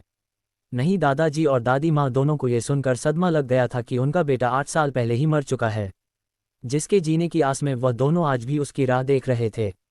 अमृता से जिया को घूरते हुए बोली, अगर तुम सच में उनकी बेटी हो तो तुम्हें ये पता होना चाहिए एस ग्रुप को चलाने वाले कोई और नहीं बल्कि उनकी बेटी है। और तुम्हें देखकर तो ये भी नहीं लगता कि तुम गाड़ी भी सही तरीके से चला सकती हो, तो एक ऑटोमोबाइल कंपनी कैसे चलाओगी? सच सच बताओ कि तुम कौन हो और उनके नाम का फ़ायदा क्यों उठा रही हो, क्योंकि जहाँ तक मुझे पता है उनकी प्रॉपर्टी ऑलरेडी उनकी बेटी के नाम पर है। सच सच बता दो, वरना उनकी बेटी को पता चला ना तो मैं इस बात की गारंटी भी नहीं दे सकती कि तुम अपने पैरों पर खड़ी होकर बाहर जाओगी या नहीं, तो बेहतर होगा कि तुम खुद सच सच बता दो। जिया पूरी तरीके से घबरा गई थी उसकी सारी बातें सुनकर। दादाजी, दादी जी और बाकी पूरा परिवार अमृता और जिया को शौक में देख रहा था। दादाजी जिया के सामने आते हो बोले, जिया जिया, जो ये लड़की बोल रही है वह सच है मेरा अमन? बोलो, तुम चुप क्यों हो? दादी भी जिया के पास आकर उसकी एक बाजू खींचते हुए बोली, जिया बोलो, तुम कौन हो, बोलो। उनकी आंखों से बेतहाशा आंसू बह रहे थे। वह जानती थी कि जिया उनके अमन की बेटी नहीं हो सकती, लेकिन उन्हें इस चीज़ का कोई अंदाजा नहीं था कि अमन अब इस दुनिया में नहीं रहे। जिया ने जब दादाजी की बात सुनकर लड़खड़ाती आवाज में बोली, नहीं दादाजी, ये लड़की झूठ बोल रही है। पापा जिंदा है, मैं उनकी बेटी हूँ, आपकी पोती हूँ। इतने में एक और आवाज आई, ये झूठ बोल रही है दादाजी। सभी ने देखा कि विवेक आगे आ रहा था। विवेक आगे आया और ठीक अमृता के बगल में खड़ा हो गया। विवेक जिया को घूरते हुए बोला, ये लड़की झूठ बोल रही है, यह अमन चाचा की बेटी हो ही नहीं सकती, और अमृता सच कह रही है, मैंने इस चीज़ की इन्वेस्टिगेशन की है। चाचा जी की मौत आज से 8 साल पहले एक कार एक्सीडेंट हो गई थी। छानबीन करने पर पता चला कि यह क्या एक्सीडेंट था जिसमें वह, उनकी वाइफ और उनकी 15 साल की बेटी भी थी। कईयों का मानना है कि वह तीनों साथ में मारे जा चुके। इतना कहकर वह अपनी नज़र झुका लेता है। दादी आगे बढ़ी और जिया के चेहरे पर एक तमाचा जड़ते हुए बोली, क्यों क्यों किया तुमने हमारे साथ ऐसा, क्यों कहा इतना बड़ा झूठ, हमसे क्यों क्यों फ़ायदा उठा रही थी तुम मेरे बेटे के नाम का उसके मरने के बाद? बताओ, तुम्हें पता था ना वह मर चुका है, फिर क्यों खेला हमारे जज्बातों के साथ? जिया एक थप्पड़ पते ही रोने लगी और रोते हुए बोलने लगी, मैंने ऐसा कुछ नहीं किया, मुझे सच में नहीं पता था कि वह मर चुके हैं। मुझे बस इतना कहा गया था कि यहाँ कर इन पेपर्स पर आप लोगों से सिग्नेचर ले लूँ, इसके अलावा मुझे कुछ नहीं पता। मैंने ये सब से पैसों के लिए किया था, मैंने ऐसा कुछ नहीं किया, मेरा विश्वास कीजिए। मैंने सोचा था कि यहाँ पर सिग्नेचर लेकर आसानी से चली जाऊंगी, पर मुझे नहीं पता था ये सब ऐसा होगा, मुझे माफ़ कर दीजिए। इतना बोल वो रोने लगी। दादाजी गुस्से से दहाड़ते हुए बोले, चली जाओ यहाँ से, इसके पहले कि मैं अपना आपा खो बैठो। चली जाओ यहाँ से और वापस कभी आदित्यपुरम आने की गलती मत करना। जिया जल्दी से वहाँ से निकल गई। उसे पता था कि अगर वो एक पल भी यहाँ रुकी तो उसके साथ क्या होगा। किसी के जज्बातों के साथ खेलकर उसने सही नहीं किया था, लेकिन उसे भी पूरी सिचुएशन के बारे में नहीं पता था। कुछ देर बाद दादाजी और दादी जी शांत हो चुके थे। अमृता एक साइड खड़ी थी, बच्चे अभी यहाँ नहीं थे। दादाजी और दादी जी को उनके बेटे शांत कराने के बाद उनके पास ही बैठे थे। दादी को कुछ याद आया और वो एकदम से खड़ी हो गई, अमृता के पास आई और उसके चेहरे पर हाथ लगाते हुए बोली, बेटा तुम इतना सब कुछ कैसे जानती हो? क्या तुम मेरे अमन को जानती थी? प्लीज़ मुझे बताओ ना उसके बारे में।